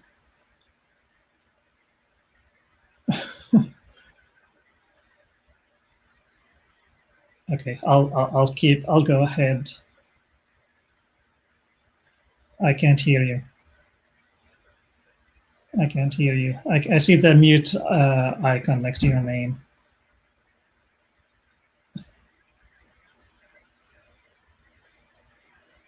Still can't hear you, Ian. I see you talking, but I know what's going on. We have StreamYard in another room here, logging back one at the same time. So I got to have him log out while I'm running this. Now I know what's going on. So, so let me just introduce you real quick. I apologize again for the audio issues, folks. You know, this is all new to us as well, and you know, we did a bunch of testing, and still here we are. So, I'm just really humble. Yeah, okay. Newar, thank you again for joining us. You are a QA and security, part of the QA and security team lead for Fidelity National Financial. You're going to be talking to us today about bug bounty programs and why these bug bounty programs matter. So now that we've got those introductions out of the way, I'm going to do like we said we were going to do. We're going to pull up that Twitter card real quick so we have a nice clean edit for you to start. And then I'm going to go find out what's going on with this other computer. So. Okay. Cool. So we'll pull up your Twitter card, give you a 5 count, and you go ahead and get started right when that comes down. Okay. Thank you very much. Hello, everyone. And as you can see, my name is Newar. As Ian mentioned, I'll be talking about bugs from bug bounty programs and what they teach us about bugs that have a value to somebody. So bugs that matter, hence the title. First of all, I want to thank the organizers of this conference. Thank you, Ian, for putting this together. This is really well put together. I really like the format and the technology being used here. I can't move my screen. Okay, let me change my slide. First of all, we're in track 1. Just wanted to kind of like remind everyone that there are other parallel tracks. If you're just staying here because you were on the Keynote talk, there are other parallel talks happening right now. However, I would encourage you to stay if you're one of these people on this list. If you happen to be an application developer or work on an application development team, you probably want to stick around a little bit and listen to this presentation. If you work in application security or InfoSec in general, but you have something to do with application security, I would definitely recommend that you just stay a little bit and see what I have to say here. If you're an IT manager or executive, I think this talk might be relevant to you. Bug bounty hunters, I'm not one myself, so that's a big disclaimer. I'm not really a bug bounty hunter. I never participated as a bug bounty hunter. I'm just very interested in these programs. But I think bug bounty hunters might find this presentation interesting. Students and people who are new to InfoSec and application security in general, I think there's something to learn here. And I assume anybody else who's just here to learn a little bit about application security, you'll probably find this interesting. Again, who am I? I work at Fidelity National Financial right now, and I am my role currently is lead security tester, application security tester. I have a team of about 10, 12 people. We just test applications all day for security vulnerabilities. We manage over 150 applications across the company and the subsidiaries of our company. We run all kinds of scanning tools. We also do manual testing. And we also manage a security training program for developers. I worked as a QA. I'm part of a QA department. I myself see security as just part of the quality in general of application. Security is one of the quality attributes. You have performance, you have functionality, you have all of the ilities that describe software quality. So security is just one of them. And I think the right place to start with any security program is to look at the QA program or the test program. I've worked in the past as a developer as well and as an automation engineer and other roles. So my agenda for today, I just want to talk a little bit about why I'm doing this talk, the motivation of this. And then I'm going to talk a little bit about the top N lists, which is things like OWASP Top 10, CWE Top 25, and so on. And then I'm going to talk about bugs that matter. And those are examples from bug bounty programs that I found that are really interesting. And I think these bug bounty programs provide us a lot of information and insights about real-world security vulnerabilities that mattered to somebody and that somebody paid money for those bugs. And then some conclusions and then Q&A at the end. So why am I giving this talk? 4 or 5 years ago, my manager asked me to start working on building a secure development program in our company. And the natural starting point was to do some training to development teams. So I looked around and looked at the different formats that are available for typical training that you want to provide to to developers in terms of secure development training. And I found that most of the training programs focused around OWASP Top 10. If you ever worked in any role related to security or application development, you probably know what OWASP Top 10 is, because that seems to be the starting point for every security program that I hear about. But then I looked at that, and then I realized that it's just a small list of things, of many other things that might be very relevant if you're building an application security program. So I started looking at, are there other lists? And then I found a CWE list of top 20 CWE weaknesses. And then there are some reports from security firms about, here are the top security vulnerabilities that we see, last year, and so on. Why do we need a top N list anyway? I actually think we really don't need to focus on that. But it's usually a good starting point. If you're just starting to build an application security program, then you want to have some place to start with. So you're going to maybe focus on the most critical or the most severe vulnerabilities that if you have them, then you really want to make sure that you have them under control. Maybe you want to focus on the most common issues, because if other people are having issues, like that, then maybe you do as well. So, common issues is a good place to start with if you want to build an application security program. Another reason you may want to have a top X of items list is if you're learning about that domain. If you read a book about anything, you will see that the books usually are organized in chapters, and chapters, could be like based on some themes. So you might have, chapter 1 under theme X, that will talk about all you need to learn about, this theme. And then you go to chapter 2, which talks about different theme. So it's just a way to organize thinking process, and it's a way to organize your learning about something. So having a list of top X categories of issues is useful from an educational perspective.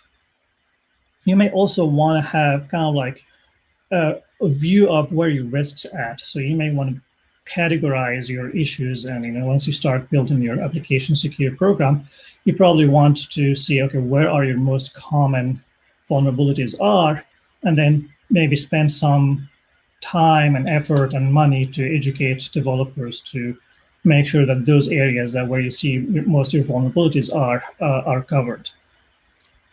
You also may be required by some compliance program to have some kind of standard as the backbone of your program. So I think PCI DSS, I've been told, that requires you that you have to use some kind of standards, whether it's OWASP Top 10 or CWE Top 25 or something, but it has to be an industry recognized standard. And it helps you when you get audited, that you say, well, I am covering this list, which is a standard, industry standard.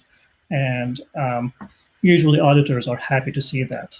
It doesn't really mean that you've covered all of the security, of course. It just means that you have some methodology to your madness. Is often attributed to Albert Einstein, that he said, not everything that counts can be counted, and not everything that can be counted counts. In my talk, I'm trying to understand what is the things that matter most from application security perspective. What type of vulnerabilities that people find most interesting, and what things that are maybe just noise or less of an interest, in order to help understand and prioritize your effort. I don't know if everybody knows what this person is. This is Jerry Weinberg. He is considered the father of software quality.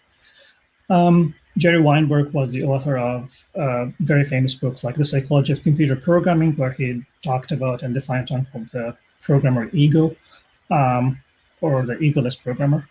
And then he has several books on systems thinking. He also wrote a lot of books on software quality. Quality, as I mentioned, to me is just, or security is part of quality, as I mentioned earlier. And quality, as Jerry Weinberg defines it, is value to someone who matters. This definition is very broad, but it's very important to understand why this definition is very useful. Software quality, by this definition, is subjective. What matters to you may not matter to somebody else. It's very subjective. Quality is not an objective attribute. It's really subjective. It's all about how much it matters to somebody who is a stakeholder of the application that you're trying to assess the quality thereof. That person could be, like a customer, could be the company that owns the application, could be a client, could be anybody who has some vested interest, interest in the software that you're trying to assess. So how do we know which security bugs matter the most? Do SQL injections matter more than open redirects? For example, so one way to figure it out is to look at, as I mentioned, the top N lists. So we have several very famous lists. The biggest one, the most famous one, is the LWASP Top 10. I'm really a big fan of the LWASP project. However, I don't think the LWASP Top 10 is the best project that they have, and I'll explain that in a little bit.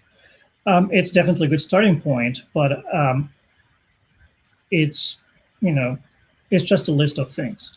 Then you have the CWE Top 25, which I think is a little bit more interesting, but it's also a short list of things that you can agree or disagree whether these are really the most important things that you want to focus on. And then you have some data reports or some vulnerability reports that come from security firms like some security tool vendors, I don't know, Veracode, Micro Focus, White Hat.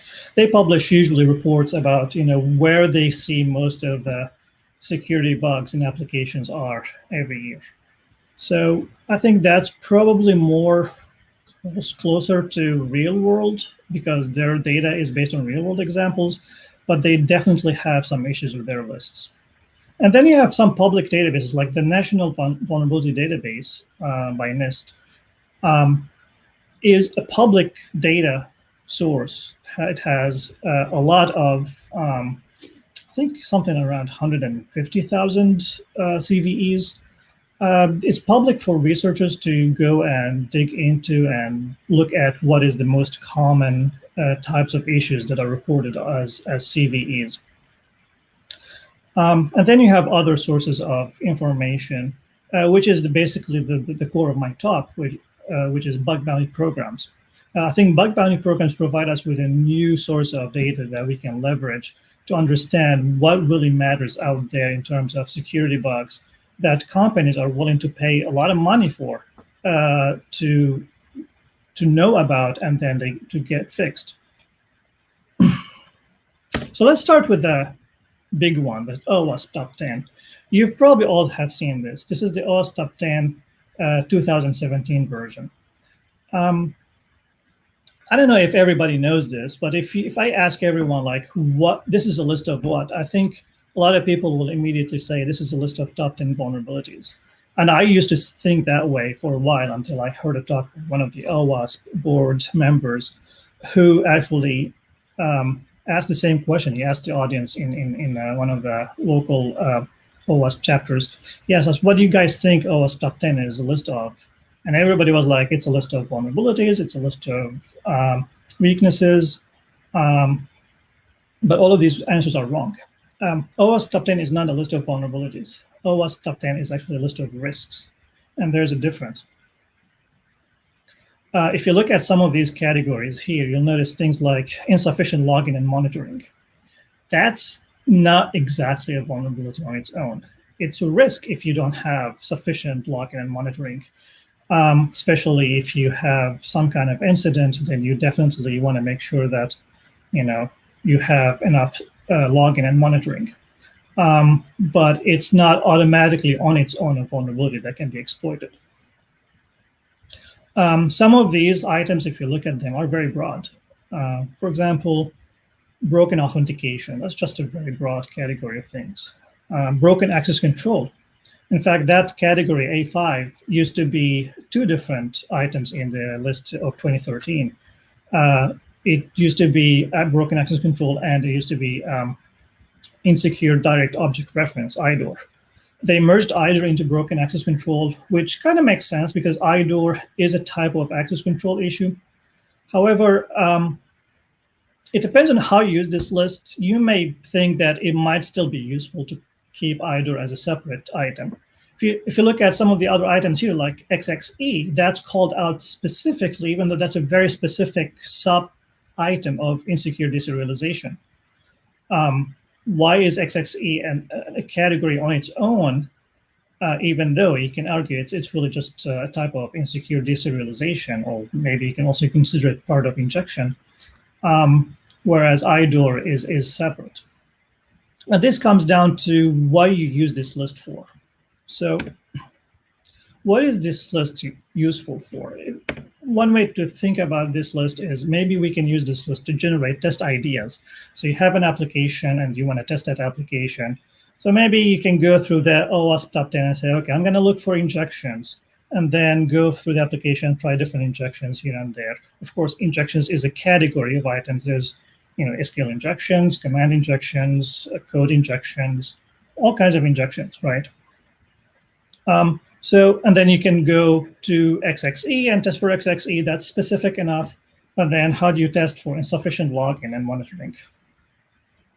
Or how do you test for broken access control? It's a very broad item. So it's not exactly useful as a checklist because some of these categories are too broad to be useful as a checklist. Another way that I've seen people use the OWASP top 10 is just to help reporting. If you look at most security testing tools or security scan tools, they give you reports in the form of OWASP top 10 report. They basically map every vulnerability that they detect to one of the top 10 categories. I'm actually not sure how that's useful.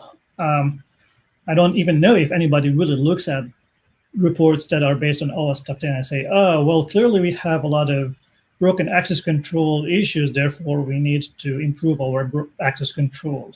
Well, access control is just too broad to be like, you can have IDOR issues, you can have, I don't know, path reversal. Well, path reversal is separate, but you can have a lot of,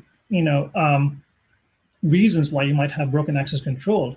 So even if you use that for reporting, I'm not quite sure how that's useful to improve your program. Another way to use this list is for education. And I think that's probably the best way to use this list is if you're just learning about application security, OWASP top 10 is definitely a good starting point. But again, some of these items in the OWASP top 10 are too specific and some of them are too broad. And then if you just focus on that, then you're going to be missing all kinds of other issues that are not on that list. What about that number 11 that is not on that list? Do we see actual breaches that are happening from any of these from items that are not on this list? And I think we do. Again, I mentioned compliance is one of the reasons people use a list like OWASP Top 10, and I think that's fine, but if your goal is only compliance, then you're going to have a problem. Your goal should not be just compliance. I mean, you might be required to have compliance to some regulation, I don't know, HIPAA, PCI DSS, SOC 2, whatever. But if your focus is only to have that check mark on that compliance checklist, you're bound to have problems. I think you're going to be missing a lot of issues, and eventually you will have vulnerabilities that will haunt you. Moving on, the next list is the CWE Top 10. This is a list compiled by MITRE organization. I think in 2011 and 9, it was SANS who helped, partnered with MITRE to compile this list. But from what I've seen, SANS is no longer involved in generating this list.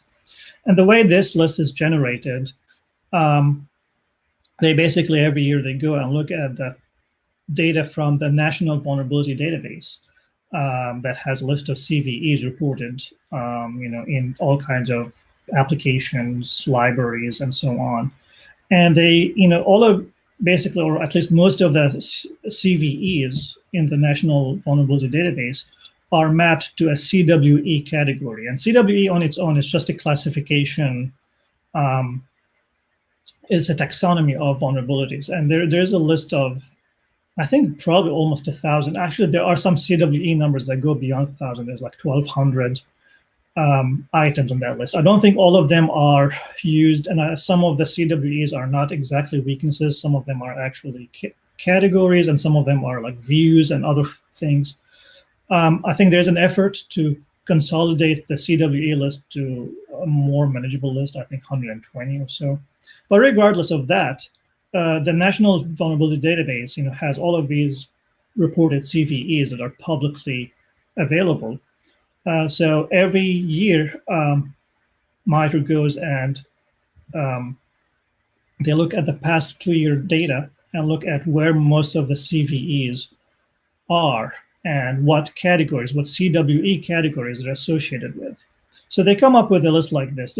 I think this is the 2020 version. And you see on top of that list, you have cross-site scripting, which kind of makes sense to me. I actually think cross-site scripting is a very common issue.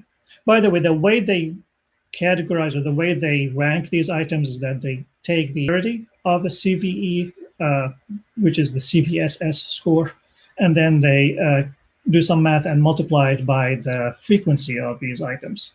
So if something that is very common, there's a lot of CVEs that are cross-site scripting, and cross-site scripting happens to be on like a high CVSS score scale, then it will probably be on the top of this list, and it is.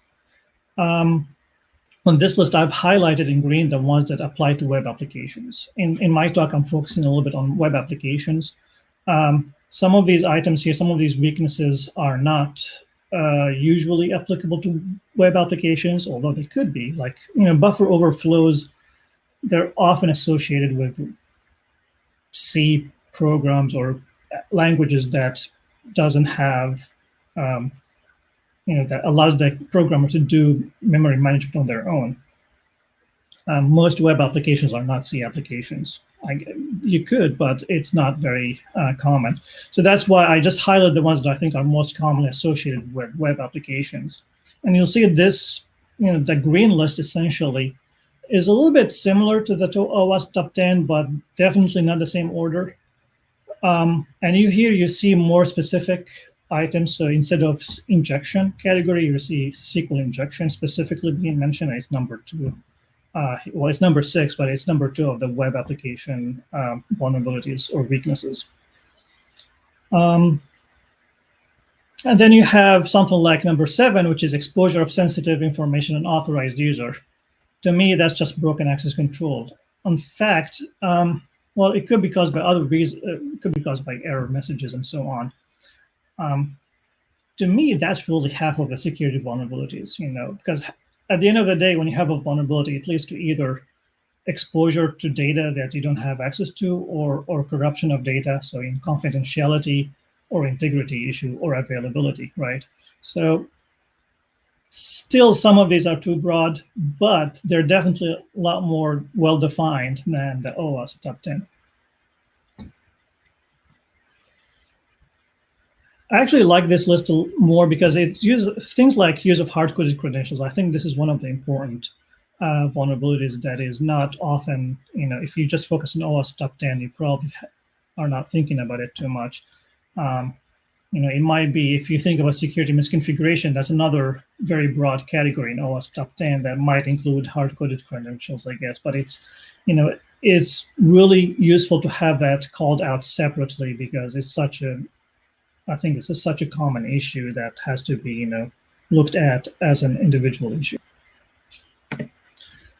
And then you have, as I mentioned, security firms, they publish reports every year or whenever. Veracode this year published this list of, well, this is just part of the list that they published on their website of what they've seen as the most common types of vulnerabilities, or they call them flaws. I just listed here the top 10. In their report, they have, I think, 25 of them. In this list, you'll see information leakage as very common issue, and okay, that makes sense. Then you have CRLF injection, carriage return line feed injection. And here they claim that 65% of applications that are scanned with Veracode have this type of vulnerability. And I look at this and kind of like wonder how true that is. If really 65% of applications they have CRLF injections, we're in a bad shape. That's a really high number. CRLF injection can lead to serious problems, cross-site scripting type of attacks, or all kinds of issues if it's truly there. But what happens that Veracode mainly is, Veracode, they have static and they have dynamic, but their main tool is this. I think this list is based on the static analysis data. Static analysis tools are really bad at putting things in context. And with their tool, when they scan applications, I think they see a lot of what looks like potential CRLF injection, but they're not truly CRLF injection vulnerabilities. They're just patterns of code that could lead to CRLF injection. If you're scanning .NET applications specifically, you'll see that Veracode might throw a lot of CRLF injection vulnerabilities in your scan results. But really, unless you take an extra effort to change the default configuration in .NET, .NET by default doesn't allow you to inject new line characters inside a cookie or a header, which is what would lead to CRLF injection. You'll have to take extra step to intentionally enable the configuration of .NET to allow for that. And that's the setting that is disabled by default, at least in the versions of .NET in the past 10 years. It is really unlikely that you'll have a real CRLF injection. So to me, it's mostly false positives, although Veracode might not agree with me that it's a false positive, because to them, they're not really telling you they have a vulnerability. They're telling you have a code pattern that could lead to a vulnerability. So in that sense, it's not really a false positive, but I think it is. But then you have code quality issues. I don't know how code quality could lead. Sometimes they lead to security issues for sure, but that's just a very generic category. And, are we talking about null reference issues? And yeah, if you are using, that might lead to some crashes, I guess, but it's not a clear, category of how you can use that to improve your security program. Credentials management, that's obviously something that static code analysis tools are good at catching, although they also throw a lot of false positive when they scan for credentials. Every time they see the word password, they will say, hey, you have a password here in your code. Okay, so as I mentioned, as I went through these, there is quite a bit of issues with these top-end lists. There's also data bias or selection bias in these lists. The Veracode list looks very much similar to what Veracode scans for, and they throw a lot of CRLF injections, so you'll see CRLF a lot in their report. Whereas if you look at the OWASP, I mean, the OWASP is self-reported data, mostly by different volunteers or security firms who reported their data to the OWASP. If you use scan tools, you usually will get big number of issues. If you manually test an application, you'll generally generate fewer number of issues, but they're usually more critical. Issues that are typically caught by scan tools as opposed to manual scanning are overrepresented in these lists. The test methodology basically, are you doing manual scans, or are you doing manual test, or are you doing automated tests? And is your automated test is a static analysis, is it dynamic, is it interactive? And each type of these, test will generate different, items more frequently than others. Also, reporting bias. Some of this information, like this NIST data. You will only see data that is available in public, based on public information. So, the CWE top 25 is based on what people have reported as a CVE. But in a lot of cases, vendors or application developers, they will find issues and fix them before there's even a CVE. So you don't always see vulnerabilities that might exist that have been closed before they got disclosed publicly. There's technology bias too. The CWE list, for example, you see a lot of issues that are associated with C applications, like memory management issues, buffer overflows. These are not issues that you typically have to worry about when it comes to, like if you are a .NET application or a Java application or a JavaScript application, etc. So you have to take that into account, what applications you have before you take these lists into consideration. There's self-reporting bias when the case like OWASP top 10, for example, people are volunteering to report their data, but then people might have all kinds of biases on what they report and what they not report to OWASP. There's something called construct validity. If you ever study social science, basically what you're counting, is it really the thing that you think you're counting? So, for example, the classic example in social science is, does IQ measure intelligence? So you have the construct, which is intelligence, and you try to measure it by using some test, by running an IQ test, for example, and you hope that there's some kind of correlation between IQ score and intelligence. Obviously, this is, there's a lot of threats to validity to a metric like that. There's also things like employment. How do you measure employment? How do you define employment? So to the extent that you are unable to define the things that you are counting or measuring, then you'll have construct validity issues. And in this case, you'll see these lists, OWASP call them risks. Veracode, they measure flaws. CWE are weaknesses. And everybody have their own definition of what these mean that don't really agree with each other. And then is insufficient login really a vulnerability or not? So things like that, will lead to construct validity. Do our metrics really represent what we think we're trying to measure here? There are issues with the taxonomies. CWE is a great taxonomy. They have, basically injection category, and then you have SQL injection as a subcategory. But things are not always clear-cut. There are things that, information disclosure, that's just generic, and essentially, anything could overlap with information disclosure. And there are classification errors. So there are a lot of issues. And finally, how you come up with the list and how you prioritize your list. OWASP top 10 is based on severity or risk, whereas CWE list is based on frequency and severity. The Veracode list is really based on frequency. How many times have you seen CRLF injection versus, SQL injections?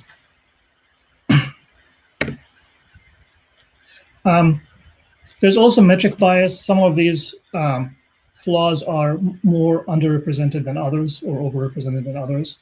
For example, you might have a lot of cross-scripting. If you run scan tool, you'll probably get, if you have cross-scripting patterns in your code, you probably have a lot of, they often come in numbers.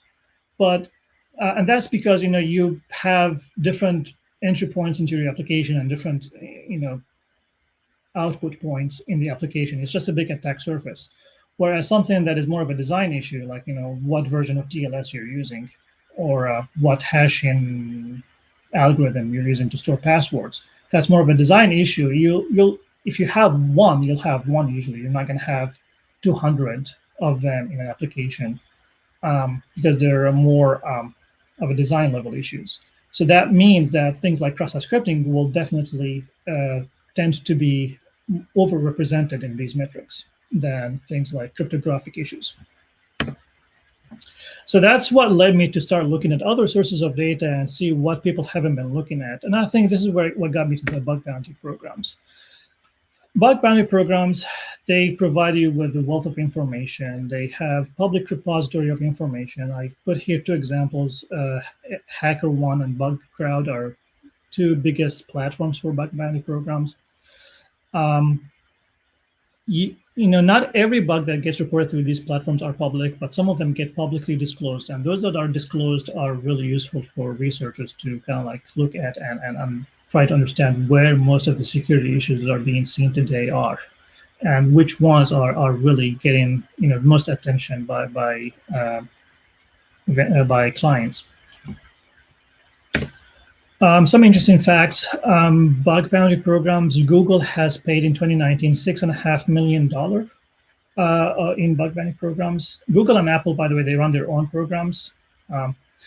And they have a max bounty recently. They increased it to $1.5 million for the right bug, I guess.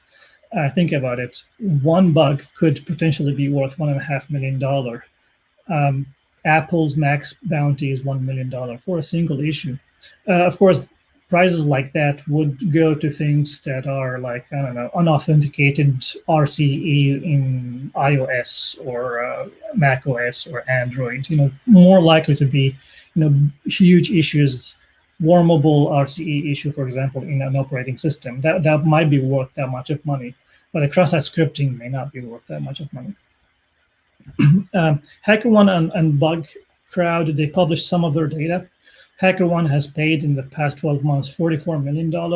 And in a different report, I saw that in 2019, they actually paid $60 million. And in 2018, I think it was half of that number. So they're growing, definitely. There are 9 hackers on the HackerOne platform who have accumulated more than $1 million each by just going through their platform and finding bug bounties and collecting the bounties. The average critical bounty on HackerOne is worth $3,600. The average critical bounty on BugCrowd last year, it was worth $2,700, pretty close. There's 1 year difference in the data that I have. And in 1 month only, BugCrowd paid $1.6 million in October 2019. I couldn't find number of how much they paid in the whole year, but I found that in October of 2019, they paid $1.6 million. And there are 85 bounties that were worth over $30,000 each on BugCrowd. I believe HackerOne has even reached $40,000 or $45,000 for some of their biggest bug bounties. So let's get into it. What I'm going to show you here is just examples of some of the bug bounties that I've seen that are really interesting. And I think those are very useful just to learn from. Basically, they're examples of things that may or may not be on the OWASP top 10 or the CWE top 25 or the Veracode list. But I think they definitely represent where companies are really willing to pay a lot of money if you find these issues. And that represents, in my mind, that these issues are really bad issues that need to be fixed. This is what, if you go to HackerOne, I use HackerOne a lot. I think their platform is very easy to use. And again, I'm not a bug bounty program hunter myself. I just go there very regularly just to look at what people are discovering and to learn from it. So you can go to their website and search, and there's a Hacktivity page. It's public. You can go there, and you don't even have to have an account. And you can start searching for, if you have specific topic. For example, in this case, I was searching for OAuth related issues. And quickly I found a bunch of bugs that were granted, something between $500 all the way to $7,500 for each of these.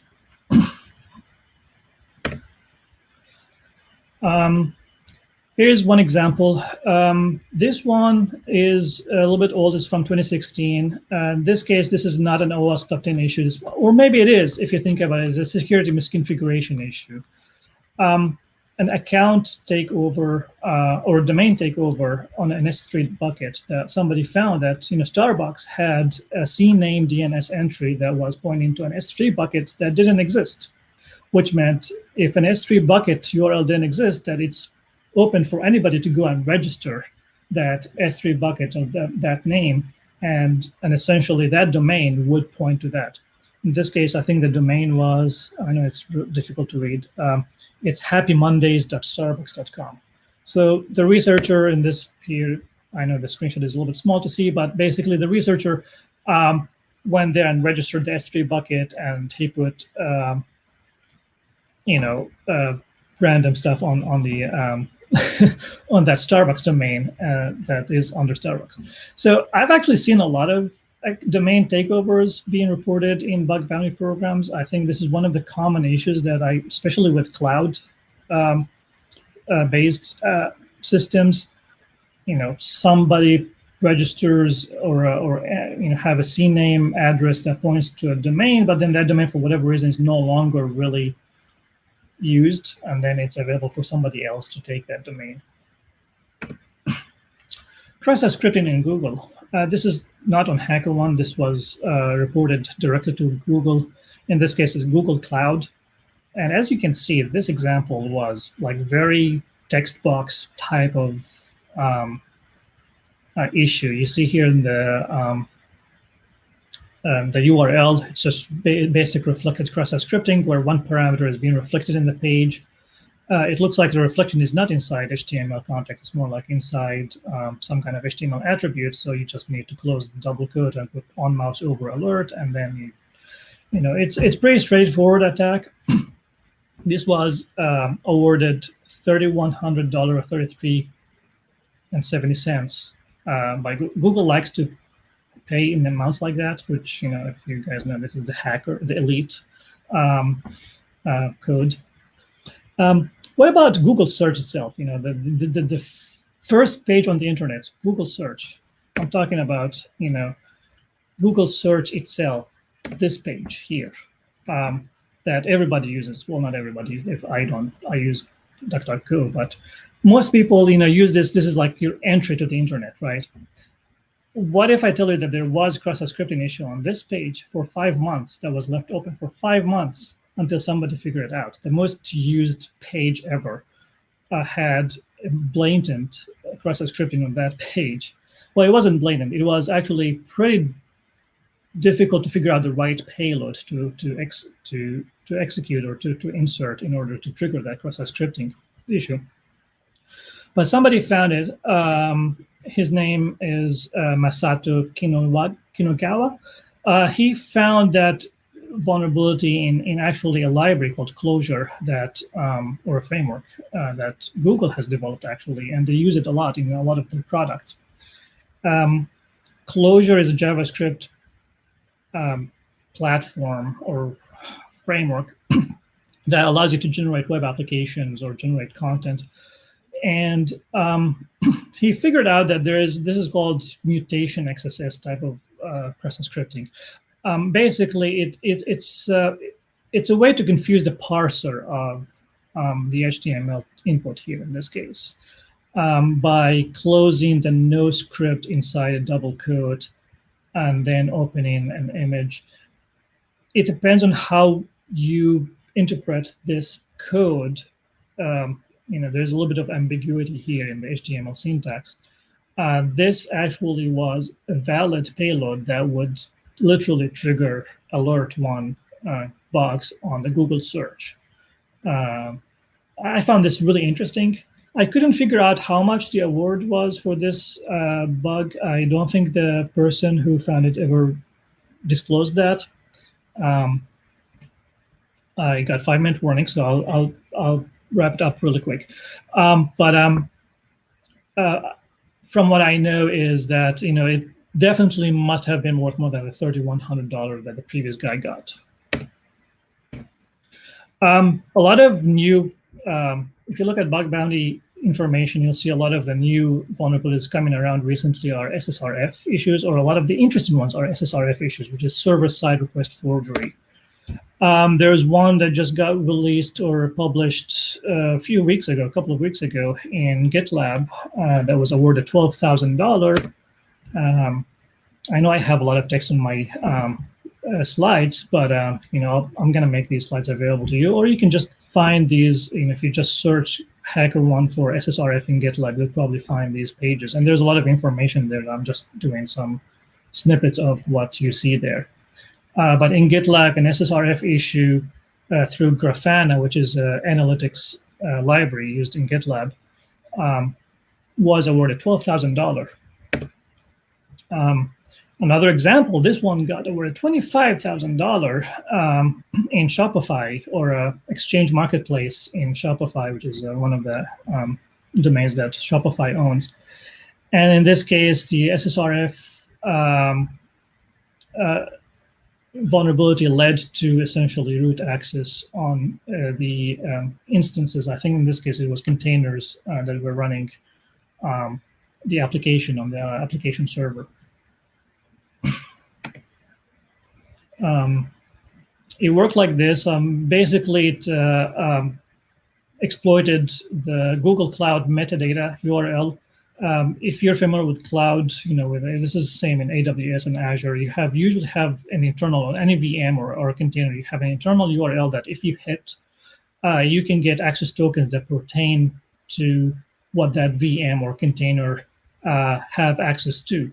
So if you can hit that URL internally, then you can get access tokens, or sometimes in this case, it was SSH private key that the attacker was able to leak out through SSRF and then use that private key to essentially control the Kubernetes cluster that was running this Shopify application.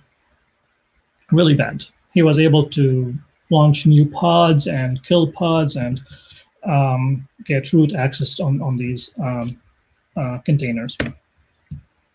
If you're really interested in SSRF, I really recommend this video. Just Google Owning the Cloud by Ben Sadiqpour. This was a presentation that he and a partner of him gave last year at DEF CON. I think this is really, really interesting presentation. And he talks about how to find SSRF issues and use them in bug bounty programs. And one of the advices that was really interesting is that if you find Open Redirect issue, he says don't burn it right away, because Open Redirect can be combined usually with SSRF issue to make the SSRF issue really bad. So he said, if you find Open Redirect, keep looking, see if you can find an SSRF issue. SSRF issues, if you have whitelisting on the server, what domains you can hit.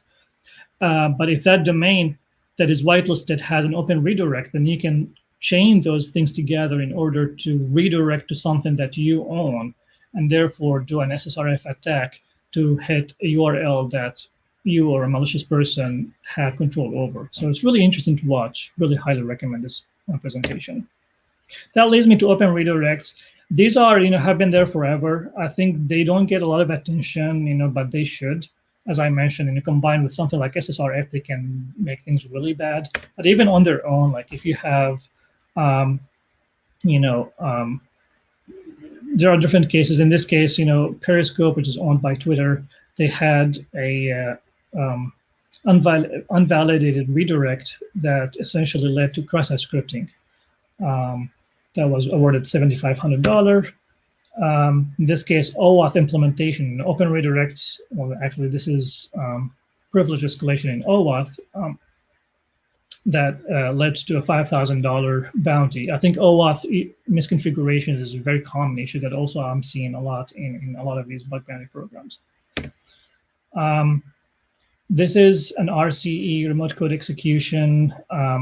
Really, it's a command injection attack on an application called EvoStream. It's a streaming application basically, by design, the application has an endpoint that allows you to run commands on the streaming device. Well, I mean, it's really interesting because it's kind of like somebody decided that was a good idea to have an endpoint where you can launch any process on the device. But then, obviously, and it is an unauthenticated endpoint, that leads to really bad, once you get to execute any command you want on a machine that you don't have access to typically, then it's a bad issue. This was awarded $16,000. Cross-site request forgery on OAuth. That's something. Again, OAuth specific implementations. I find these interesting. This one was awarded $2,500. This was on Twitter. Actually, it was Periscope again, which is owned by Twitter. Request smuggling. I wish I have a little bit of time to. I know I'm running late, and we were a little bit behind schedule. But request smuggling is one of the really interesting things that I'm seeing quite a little bit of them last year. Those are not really new attacks. They actually first got documented in 2005, but there's a comeback to them, and they're really not code issues as much as configuration issues or server design issues. And they happen usually when you have a front-end gateway or proxy, and then you have back-end server, and they're not compatible in the way they interpret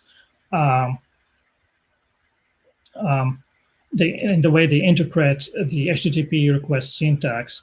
So I'm not going to go too much into the detail. Basically, an attacker smuggles in, it generates two requests, but really the second request is not, gets smuggled, and it ends up when it gets passed back to the backend server, that the backend server interprets the first request to be coming from the first user, which is the attacker, and then request two, which really came from the attacker. The backend server might interpret that as something that came from a victim user and return to the victim a message that was a response to a request that came from an attacker. So this is called request smuggling, and it just has to deal with ambiguity in the HTTP protocol, difference between content length and transfer encoding, how you interpret where the message ends and where it starts depends on the gateway that you're using, the back and the web server you're using. I just mentioned that because this was led to early 2019, James Kettle, who wrote a really nice write-up and blogged about request smuggling issues. He found one on PayPal login page that awarded him $18,900 award. It basically allowed him to run cross-site scripting payloads, and essentially the way he if you read his blog, it basically allowed him to take over PayPal accounts using request smuggling.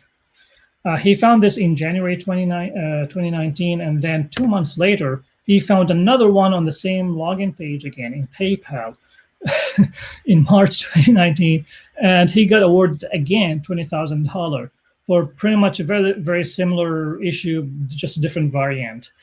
So I thought that was very interesting. He just cashed in $40,000 just on the same page, the same type of issue on PayPal within 2 months. It's really interesting to see how there's a difference between the title of the issue says it's a cross-site scripting, storage cross-site scripting issue, but the weakness is really request smuggling. I'm not going to get too much into detail, but really how you classify issues is not always straightforward. In this case, the cross-site scripting wasn't really caused by a lack of proper encoding of output, which is usually the root cause of cross-site scripting. It was really caused by a configuration issue. So anyway, the root cause was request smuggling that led to cross-site scripting attack that got the bug bounty hunter a good amount of money. I can keep going on, but I'm running out of time. I'll publish. I'll ask the organizers how to publish my presentation to everyone, but I'll make these available for everyone. I think this one is particularly interesting because this is an Uber that allowed the user this, and they had an endpoint that allowed the user, really anybody, to sign up with what's called the passwordless sign up. So you just put your phone number and a password and you sign up. But it turns out that if you put a phone number of somebody that already exists, you're actually changing their password. So that led to essentially account takeover pretty easily, if you think about it, using this endpoint by just enumerating phone numbers and putting the password that you want, and then you just automatically take over these accounts. That was paid $10,000. I think this one would be worth a lot more than that. Finally, HackerOne, they had their own top 10. I left that to the end. I just want to say, it's kind of similar to OWASP top 10, but I still a little bit, disappointed that I don't see the ones that I've, like SSRF issues. I think they need to get more attention. I see IDOR here as a specific one. So these are the OWASP top 10, the HackerOne top 10. Finally, just to sum up, I think bug bounty program data provides us with a lot of information that, I haven't seen anybody else digging into the bug bounty information to kind of like see where the security vulnerabilities are that are being paid. But I think this is an open repository of data that is available for security researchers to kind of like gather and do some analytics there. I still think top 10 list might be useful, but you have to be very careful with them and make sure you're not missing things. So look at different lists, and also really, security is not just a list of things, and you have to keep looking. I think you have to have more comprehensive overview of the type of issues that you're searching for. And that's it pretty much. That's the end of my talk. I'll leave it at there. By the way, the code that I put for Einstein earlier, there's really no evidence that he said that. So I put this to kind of like make it up. Anyway, I'm open for any questions and answers. Thank you for joining us. Thank you for taking the time here. I know we got started a little late, so what you can't see is we have a private communication channel for the folks that are watching that we can say like, hey, is what's going on? And our next speaker was kind enough to say, yeah, no, I'm good. Let's let things wrap up. So as everyone knows, we kind of got a late start this morning because of a Cloudflare outage, and that put everything a bit behind. So thank you. What I would suggest at this point, so we can kind of get things on the schedule back on track, is for those of you who are in the Discord, please join in the lobby for track 1. And you can go in there and talk more about the subject, etc. So again, Newar, thank you for your time. Thank you for what you're doing. Appreciate you bringing your knowledge. And at this point, what we'll do is we'll take your slides out of the stream here. Just take me a moment to do that. And we will bring in our next speaker. So again, thank you much. Thank you. All right. So we've got our next speaker coming up here, who is Rotem Bar, and he is at Apps Flyer doing software security, secure coding, etc. And they are going to talk to you about some of the tools and technologies that they've built to help manage security at scale. So let me go ahead and bring in Rotem here. Rotem, how are you? I'm good. How are you? I am doing well. Thanks for joining us. So yeah, what I'm going to do is just like we did now that I've got audio working, and actually for everyone who thinks, oh, we're running a security conference, yeah, you can't have 2 microphones plugged in at the same time. And I didn't realize my USB headset was still plugged in, so I kept switching back and forth. So user error as usual. So that said, why don't we go through? I'll get your slides up here. Excellent. And I'm going to do the same thing I mentioned before. We'll put up the Twitter card just so we have a nice clean edit and start point. And once it comes down, feel free to get started. All right.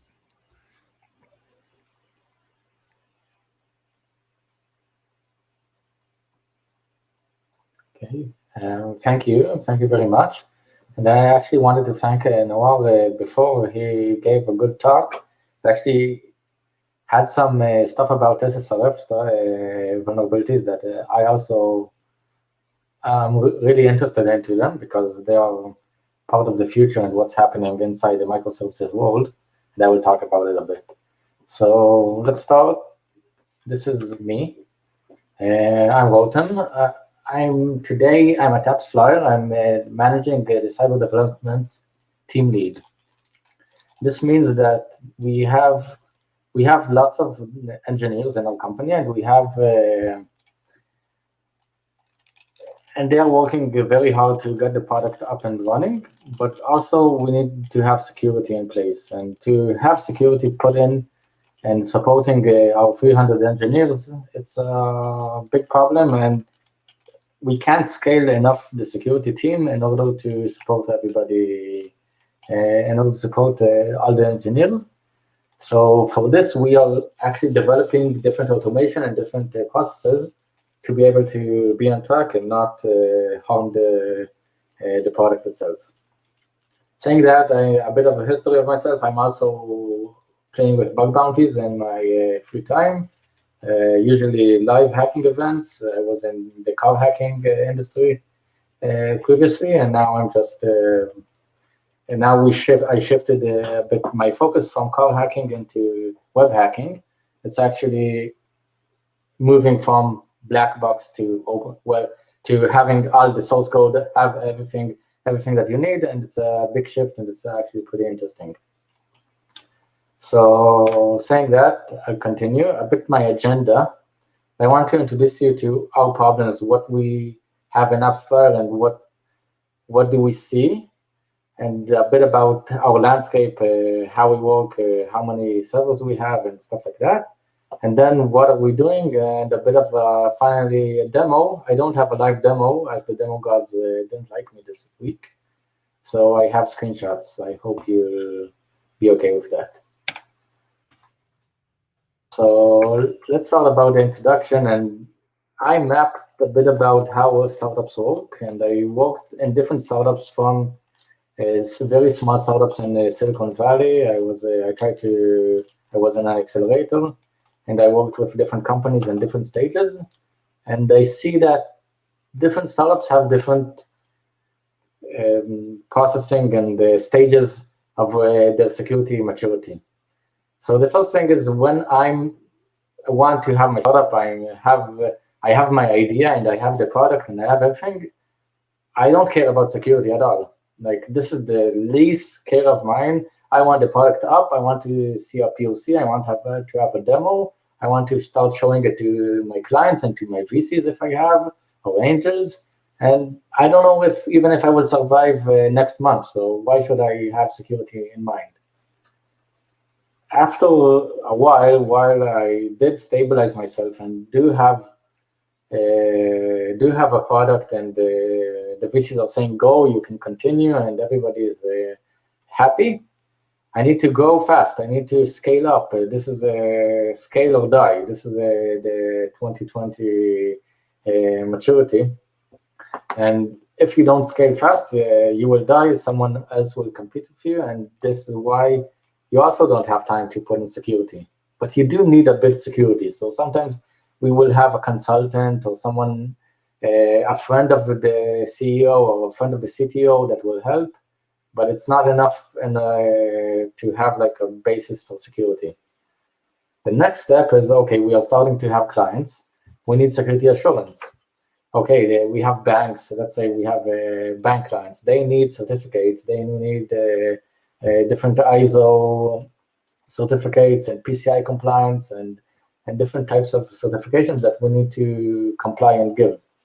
So now we have, sometimes it's a freelancer, sometimes it's a half-time job of someone that will take a lead of all the questionnaires and everyone that, and supporting the company. But then with all those questionnaires, you also have code problems and places that you want to have to fix the codes that the engineers put in. So the next step, naturally, is let's build a security team. We have a smart security team, 1, 2. We have a CISO usually, and the CISO and someone beneath him. And we are starting to find that we have tons of security depths because we didn't manage security yet. This is happening in all startups. Maybe in startups that are very secure-oriented, it doesn't happen, but still, even that I am security-oriented and I have my cyber and security hat, when I develop stuff, I put hard-coded passwords inside the code. I do everything wrong just because I want the product to work. then I will have security. Sometimes because I'm aware of myself, then I force myself to work properly, but sometimes I'm just lazy. And the next step is really the important step that I think we are in, and I hope that all startups need to go into it. It's okay, we are growing. We have everything stabilized, the product is stabilized, we have a security team, a smart security team, but now we need to start supporting the whole company. And the company is growing fast. I don't know if you know AppsFlyer, but the company is like a hockey stick graph. Everything is going so fast that we are doubling our engineering team every year, and we have to support it with security. So how do we support it? And this is a big question because we have the product pushing into one area, because the product wants, you want the engineering to support the product and not start fixing security depths and putting into security processes and making everything slow. And this is a game that needs to be played and played well about how much you focus on security and how much you focus on product. And sometimes security wins, sometimes product wins. This is the game inside all startups. Also, you have like corporate life. That corporate life is more easier. You have checklists, you have stuff, but then when you don't have enough security, you get it denied. You're not allowed to go into production. On the other hand, you have in startups usually let's first go into production, then think about if it's secure or if it's not. So it's a cultural mindset kind of. You need to scale, you need to go fast, you need to do stuff.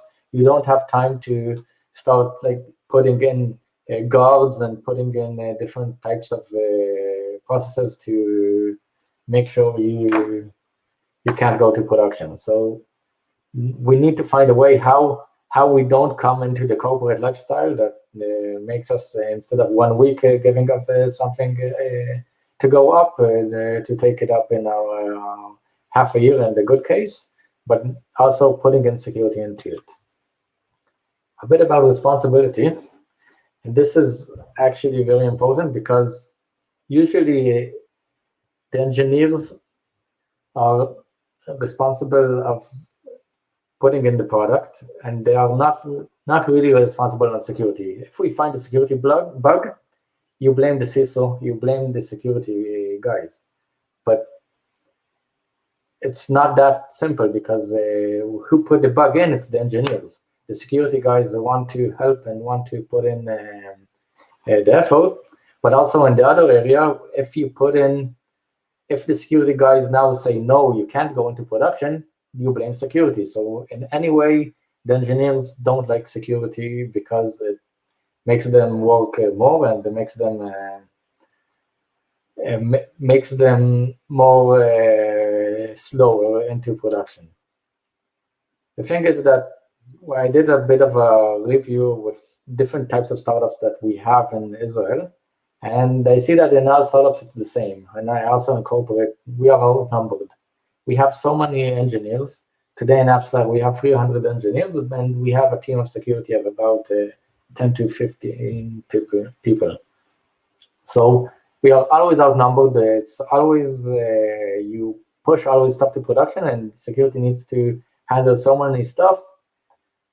And it's not something that it will be solvable. You will never put an amount of security people as much as you put engineers. And to tell you the truth, also one bigger problem is that we are a bit annoying. Like when I find ISQ injection or some kind of remote code execution, it's fun for me. I enjoy it. I go tell the developer, okay, now here, this is the code you worked so hard on it. You have a problem over here, go fix it. Oh, and you have also this problem and this problem and this problem. And the engineers, okay, say, I don't like you. I don't like security. It's just making me work more, and I don't even understand. And sometimes even the bugs that you find, it's only internal. Nobody can access it. Nobody can. So I don't understand why I need to fix it. And this is a bit of a game and a power play between developers and security. Still, we have the same goals, like security and the engineers and the product and everybody have the same goal. We want to go up. We want to be in the 40 billion, I don't know, $40 billion company, or 40 billion APIs per minute, or whatever we want. We want to scale, we want to grow, and we want to do it in a secure way. Security wants to be secure along all the other ways. Also, engineers do want the security area and do want to understand that their code is not hackable. And another area is that we have the same similarities, the same difficulties. When I see code, I ask myself, why did he do that? Why did he put this, like the concatenate SQL? Or why did he concatenate this URL in this way with this design? And I know that our developers also look at the same stuff. When you're looking at code, even when I look at my own code 2 weeks after, I say, what the fuck? What did I do here? Why did I do that? It's because our code is it's dynamically. Sometimes you're in a rush. Sometimes you have a deadline.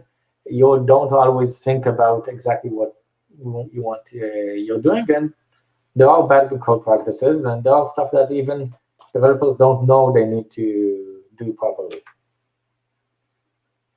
And I'm concluding here with one of our pain points. That this is a very big pain point. So when I find a P0, or I find something that is critical, and I show the development, they need to stop everything and fix it. And this is easy for me.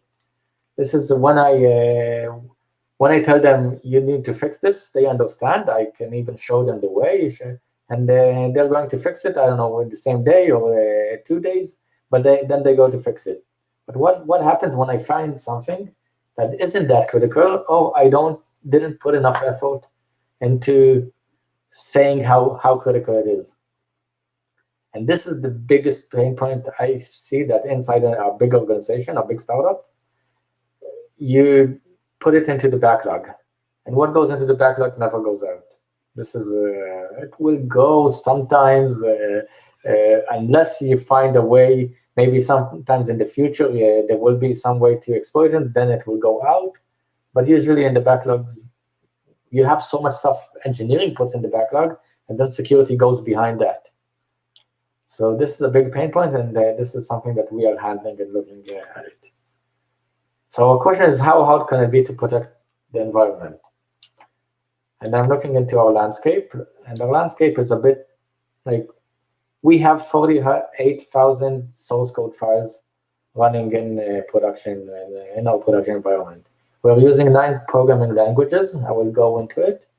We have about 20,000 active servers on different cloud services. So we have also Google and also Amazon, and we also have internal stuff. And we have so many servers that we need to manage. We have 300 active developers pushing 2,000 weekly changes in production every week. So every week we have so much changes. I can't do a test and say, okay, now I tested everything. Now we need to make sure that everything stays like that. It's a constant change. And I know that bigger companies have more changes all the time.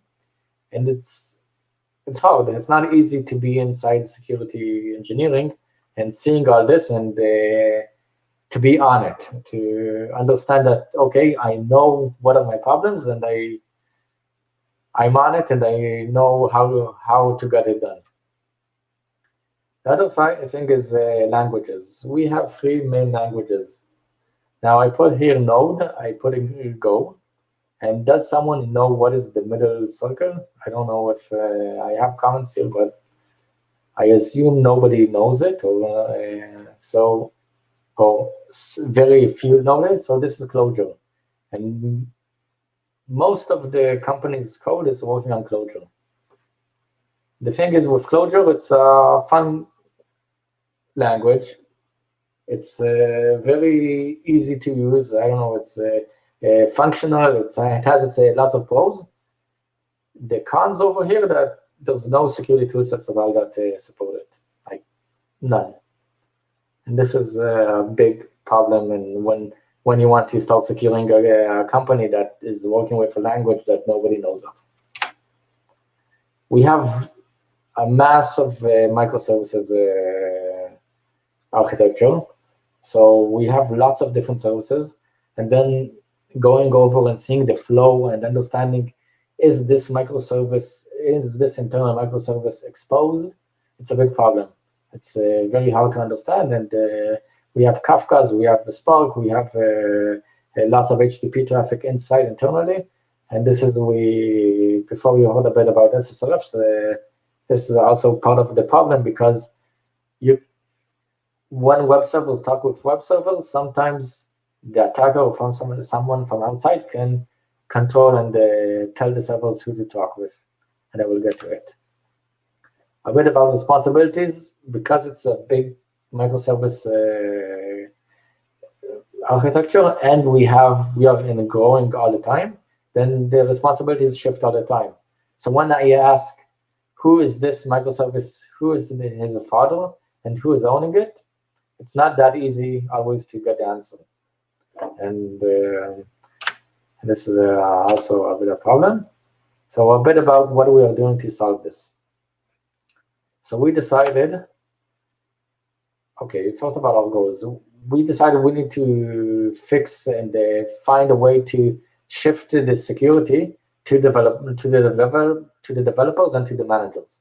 We don't want to support as security all the vulnerabilities, and we don't want to have the security on our side. We want to give our knowledge of security and support all other areas. But then they need to make sure that they are responsible for their code. So for this, we need also to grow internal culture of security. Sometimes there is culture of security in companies, sometimes there's not. You need to make sure that the balance between product and security is good, is healthy. And we want continuous deployment. We want always to go to production. We don't want security to harm our deployment. And we want to also to support all these stages inside the startup. So this is our goals. Part of our method, this is, I think, very basic in most CI/CD deployments. So we want developer code to go in. We want it to get immediate feedback from the static analysis. So whenever they write any line of code, they push it into the commit, and then they get immediate feedback about, is it a bad practice? Is it good? Static approval is one side, but we don't have enough data to know everything about it. So the next step is to put this code into a test, put it into a staging environment, and running some instrumentation testing, some fuzzing, some manual testing, but starting to check out this code. So I will get into each one what we want to do, but this instrumentation testing is to understand what happens to the code under a magnifying glass, and then even do fuzzing and seeing how the code behaves when I'm putting in bad behavior into the code and seeing what happens. I want to do manual testing, and I want to do this in all services. So when I'm saying this is the staging environment, this is a staging environment of all the services with the code change of one microservice inside the whole environment. So because I want to do end-to-end understanding of what happens with my code and how does it affect different services inside my ecosystem. A bit about now what I said before, the method, this doesn't translate into nothing. Like, managers don't know what to do with it, and developers don't know what to do with it. So we need a UI. We need a nice UI that developers and managers can go and easily see how many findings they have, how many leads they have to handle today, a bit of an overview. We need manager group views, and just also a way for our security engineering team to work with the machine. So I'll start with an example, and before my presentation, they talked a bit about SSRF exploitation. So I like SSRF also. This is a bit of an example about, let's say we have app config, some kind of route that has you can see here so I have this route that has a callback. This callback has some kind of URL that goes to anywhere, I don't know where. And this happens to be, with our environment, we have also Go code, Node code, and Clojure. So I put in different microservices over here, and it goes through every one of them.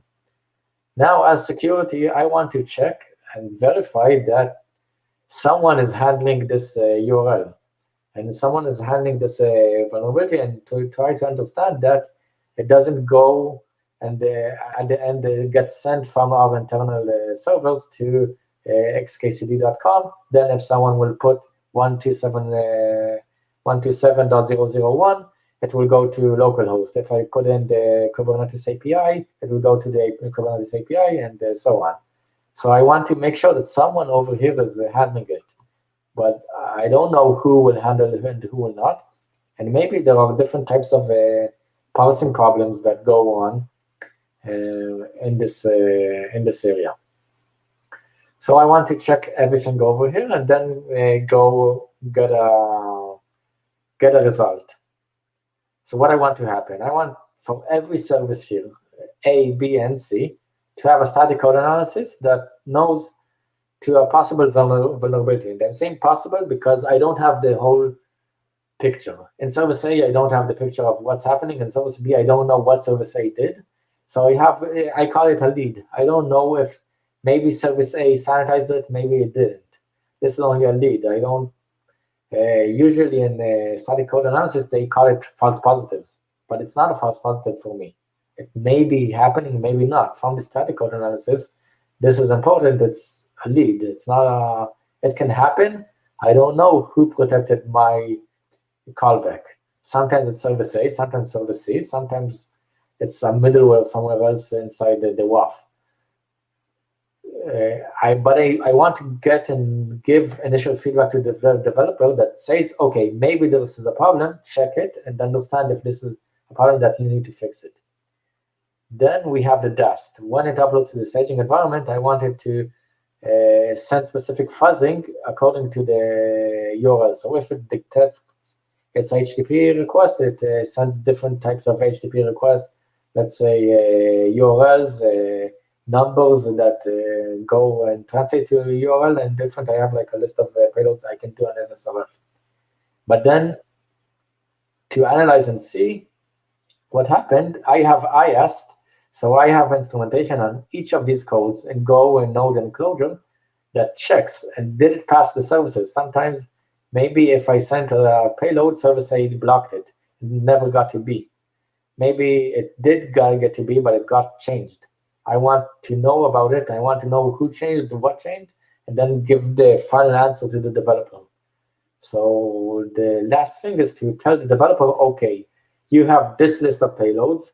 This list of payload gave me a very small list of these payloads worked and went into service C and weren't changed, or were changed in a way that is exploitable.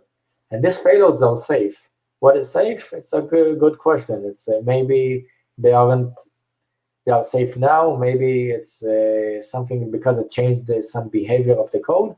But I know they're not exploitable in this way. And this is what I want to happen. So I started searching for commercial tools. And guess what?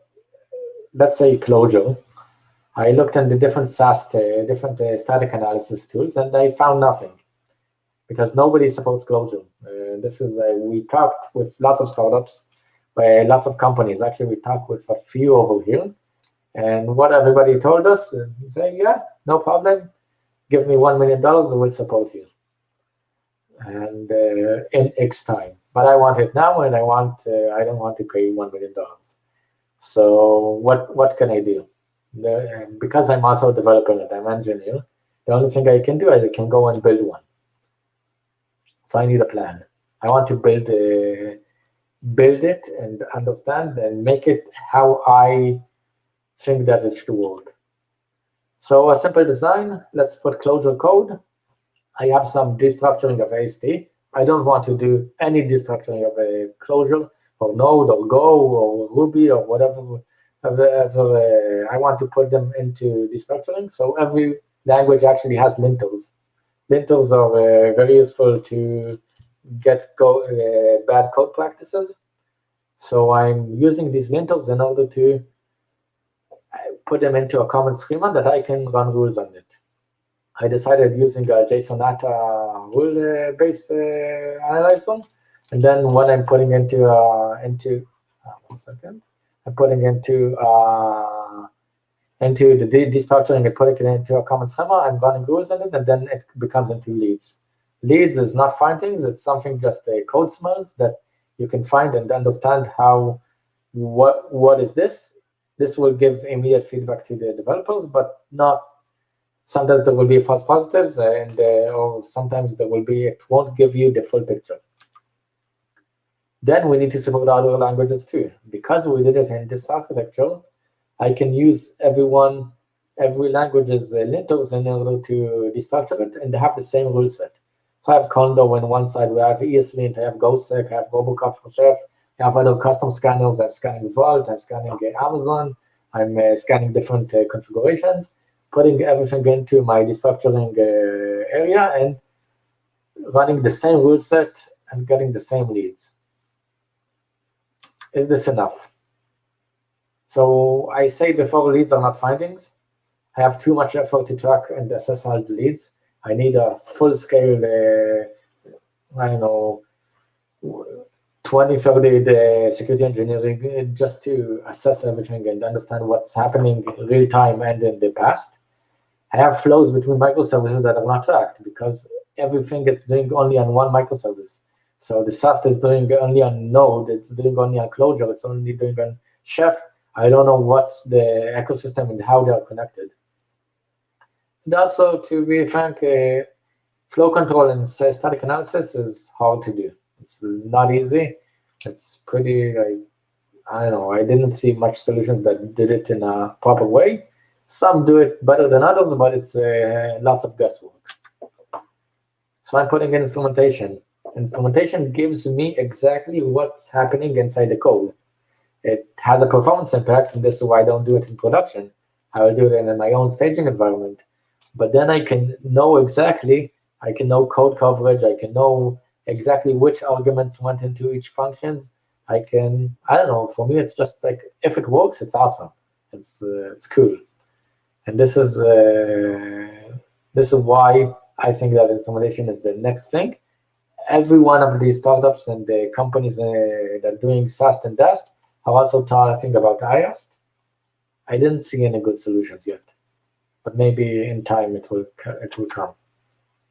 But my IAST design is, I have my Clojure binaries, I have the Go binaries, I have all my binaries I want, I put them into the staging environment, I run instrumentation on them and different specific things I want to instrument, and this is the question of what do you want to instrument? And it's a good question. And this actually, taking instrumentation, I know I want to instrument stuff that I get from the SAST.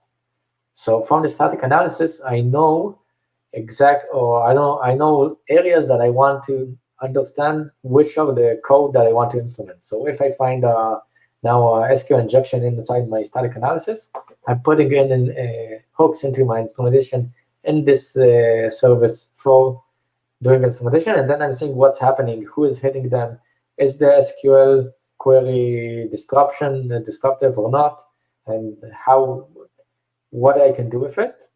I'm also running my fuzzing and my end-to-end testing through this instrumentation, then doing lots of correlation and validation and giving the security feedback. So this is a bit about how I would want to do the IAST design. And I have my own master plan. So I want to get it from Git and from AWS assets and putting it into SAST. I want everything to go into IAST with open tracing and Jaeger tracing to understand the connections between the microservices. I have different functional tests, QA tests, end-to-end tests running through my IAST. I need to cooperate with QA in order to do this. I also have different production logs coming in from the external services, and I want also them into processing. And then I have more, like, one of the things we've done is every time we have a 500 error, we know we want to process it and understand why did it happen. Sometimes it happened because engineering problem, like that it's not related to security. Sometimes it's because of security error. And I want to put it. But then also, this is an important area. Who is my client? I want management to get this in a very overall view. I want QA testing to get this information and do better QA testing. I want all my bug bounty to stop working black box. So if I know all of this and I'm saying, okay, bug bounty, now this is all the routes I have. This is all the instrumentation. Even maybe, and this is in the future, I want them to work through on this IAST environment. And when they send a payload, they can get immediate feedback what happened with this payload. This will save them tons of time. It will be instead of doing a pure black box, they're doing some kind of half white box, half black box without exposing them to my code. I have developers that need to access and fix this stuff, and I have security analysts that need to work and create more rules.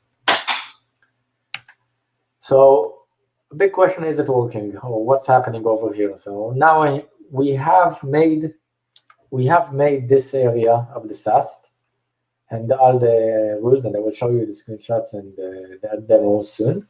We have a POC of the IAST. It's working on 3 services. It's not working yet fully. And processing is a bit of now we are working on doing a processing and analyzing the correlation between the SAST and IAST and making everything work better. So we are in POC mode yet. The teams are working on acknowledging the leads.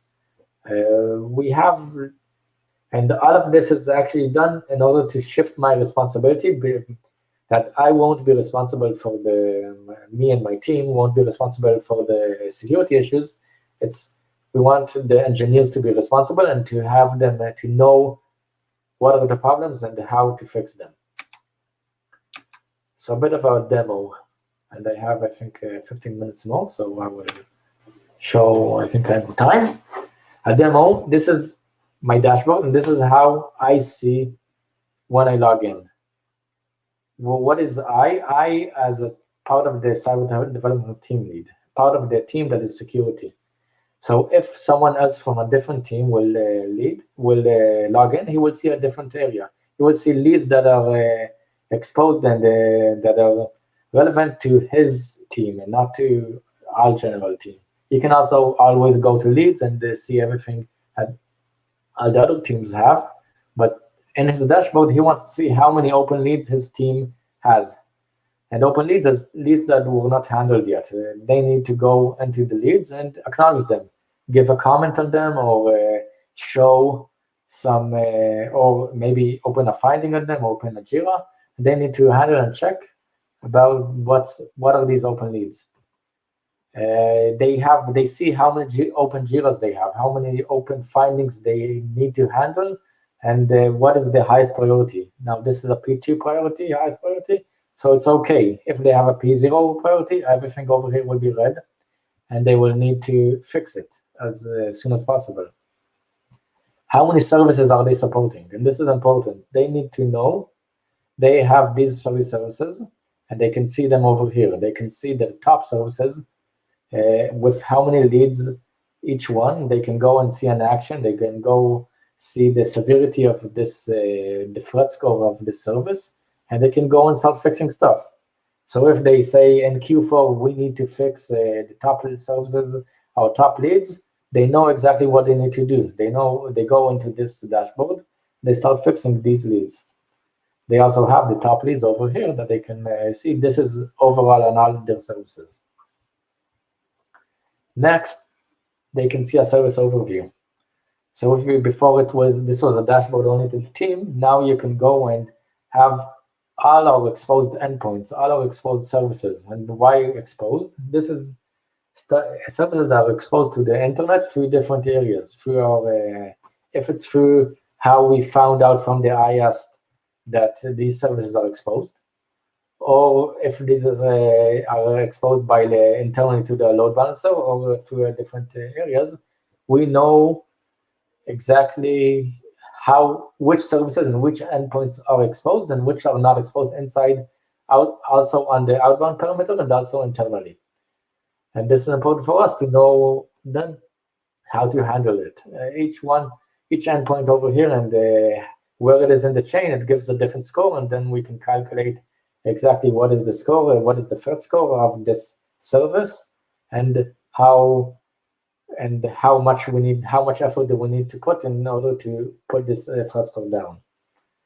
So they also have links, very easy links to go into the production logs and to into the service itself inside our systems. So they have this management area, and this is important because this way we can help them embrace the product. They don't look at it only as security. This is a tool they use when they have a problem, even not in security. Sometimes they will go over here. Okay, this is a very easy way to go into my production logs. And all of this is only to make them feel more comfortable and go into the tool and use it as much as possible. A bit about if they want to focus inside the service details. They can see an explanation of their service details. They see a severity, the medium. They see how many leads they have. They see their exposure. So this is exposure. The service is on the gateway. It's different than services that are internally not on the gateway or exposed through different X, Y, and Z. And then I will show also the path itself. We see all the endpoints. Like this is the endpoints are taken from static analysis and from instrumentation. So sometimes we have dynamic paths, and this is only in the instrumentation, but also in static analysis we can know, and we can know exactly which variables are inside the endpoints. And then we know, okay, this is the endpoints, and this endpoint gives me this amount of leads. And this is the host that we are sitting on. So we have a filter. We can filter by different teams, security. We have a search button. We have different rules. We have a threat score. And we can act on all of these leads. We can go into a specific lead and act and say, okay, this is a finding. This is let's associate it to an existing finding, or this is a false positive. I can comment. I can see the log. I can see everything that happened with this lead. And this is the most important. I can see also similar leads. So this is different leads that I have that are similar to this area, and maybe they are connected. Then they can easily connect it to this lead and open one finding on this lead. A bit about lead path. We talked about IAST. So with IAST, I can know this lead path. This is the lead path that happens across microservices. Or also across microservices, also internally inside my service. So when I went into this route, it went into this service, into this function, and then went and called another service. Now let's imagine we have connected this IS to another service. So I have this another line over here that goes into a different function in a different language. It goes into a different area, and then I find that this is making myself vulnerable to SQL injection. And I know exactly which parameter I need to fuzz. So if I'm fuzzing this parameter, I need to check if this line is affected. And also the developer will understand and will know, okay, this is the problem. This is why it happens. I don't need to have a 1 hour Zoom meeting to explain him what's happening over here. A bit about the other side, and this is my last slide in the demo. A bit about how we are creating the rules. So we said we have a common schema, and then we are bringing all the ASTs into a common schema of code, and this is how everything looks like. And then I can select a project. I'm selecting over here a metadata API. I'm selecting the code itself, and I can create a rule. This is a rule to get to extract all the routes inside our system, and then I can put analyze over here, see what's happening real time. This is updating real time. And if I'm okay with it, I do save. Whenever I save, this will go into the system, and it will go also on all previous ASTs and also in all future ASTs, and go and find these rules and create this new rule base so I can start analyzing stuff. So now if I have lots of false positive, I can update this and save, and it will automatically fix and remove leads from the system. And usually what happens when we have something from the bug bounty area, and we have a very active bug bounty program, if you want to join, just ping me after, and I can send you an invitation. And when we get a bug bounty and then or a vulnerability inside one of these services, and we go and see what's the problem, then we can put it back, create a new rule inside the service, and see what other services are affected by the same class of vulnerability. And when it happens, everything will flow, and then we will find more areas and more instances of the same vulnerability that bug bounty found. So this is pretty cool. It's working. We're now working on adoption, and this is the big area that we want to go into to make the company adopt it properly. This is why we made a super cool UI and made it very easy and fun for the developers to use. A bit about what we're doing. The solution is the people. We have all this technology, but at the end, we need adoption. We need the people to understand they need to use the tool. We want to combine SAST, IAST, and DAST together, and we want to combine everything so we can get a better understanding of our security risks. It won't work, and this is also why I chose AppsFire and chose something that working with Clojure. I wanted to make something from zero, so we can combine everything and not use this tool for SAST and this tool for IAST and this tool for DAST, and then lose from all the worlds. I know it's very hard to correlate everything. By combining everything, this will give us the understanding. And then we are able to start shifting our security and then bringing it to the developers and scaling our team properly. I want to thank my team, the whole security team in AppsFire. They have tons of work, and they are helping in different areas of the development of this product. If as design partners and helping me brainstorm and helping the team understand what are the needs, and by going over the leads and going over everything and finding out the problems. And I want also to thank all the security security teams in the world. I know it's a tough job. We are always a few against a lot of engineers, and it always feels like a never-ending story. So I want to acknowledge and thank everybody. We want to open source Jiraki. We started doing it. We see it's not that easy. We have lots of proprietary areas that are stitched into our ecosystem. We are working it, and we will open source it. If someone wants to talk afterwards and see how we can open source and how he can use it best, I will be glad to chat and think and brainstorm.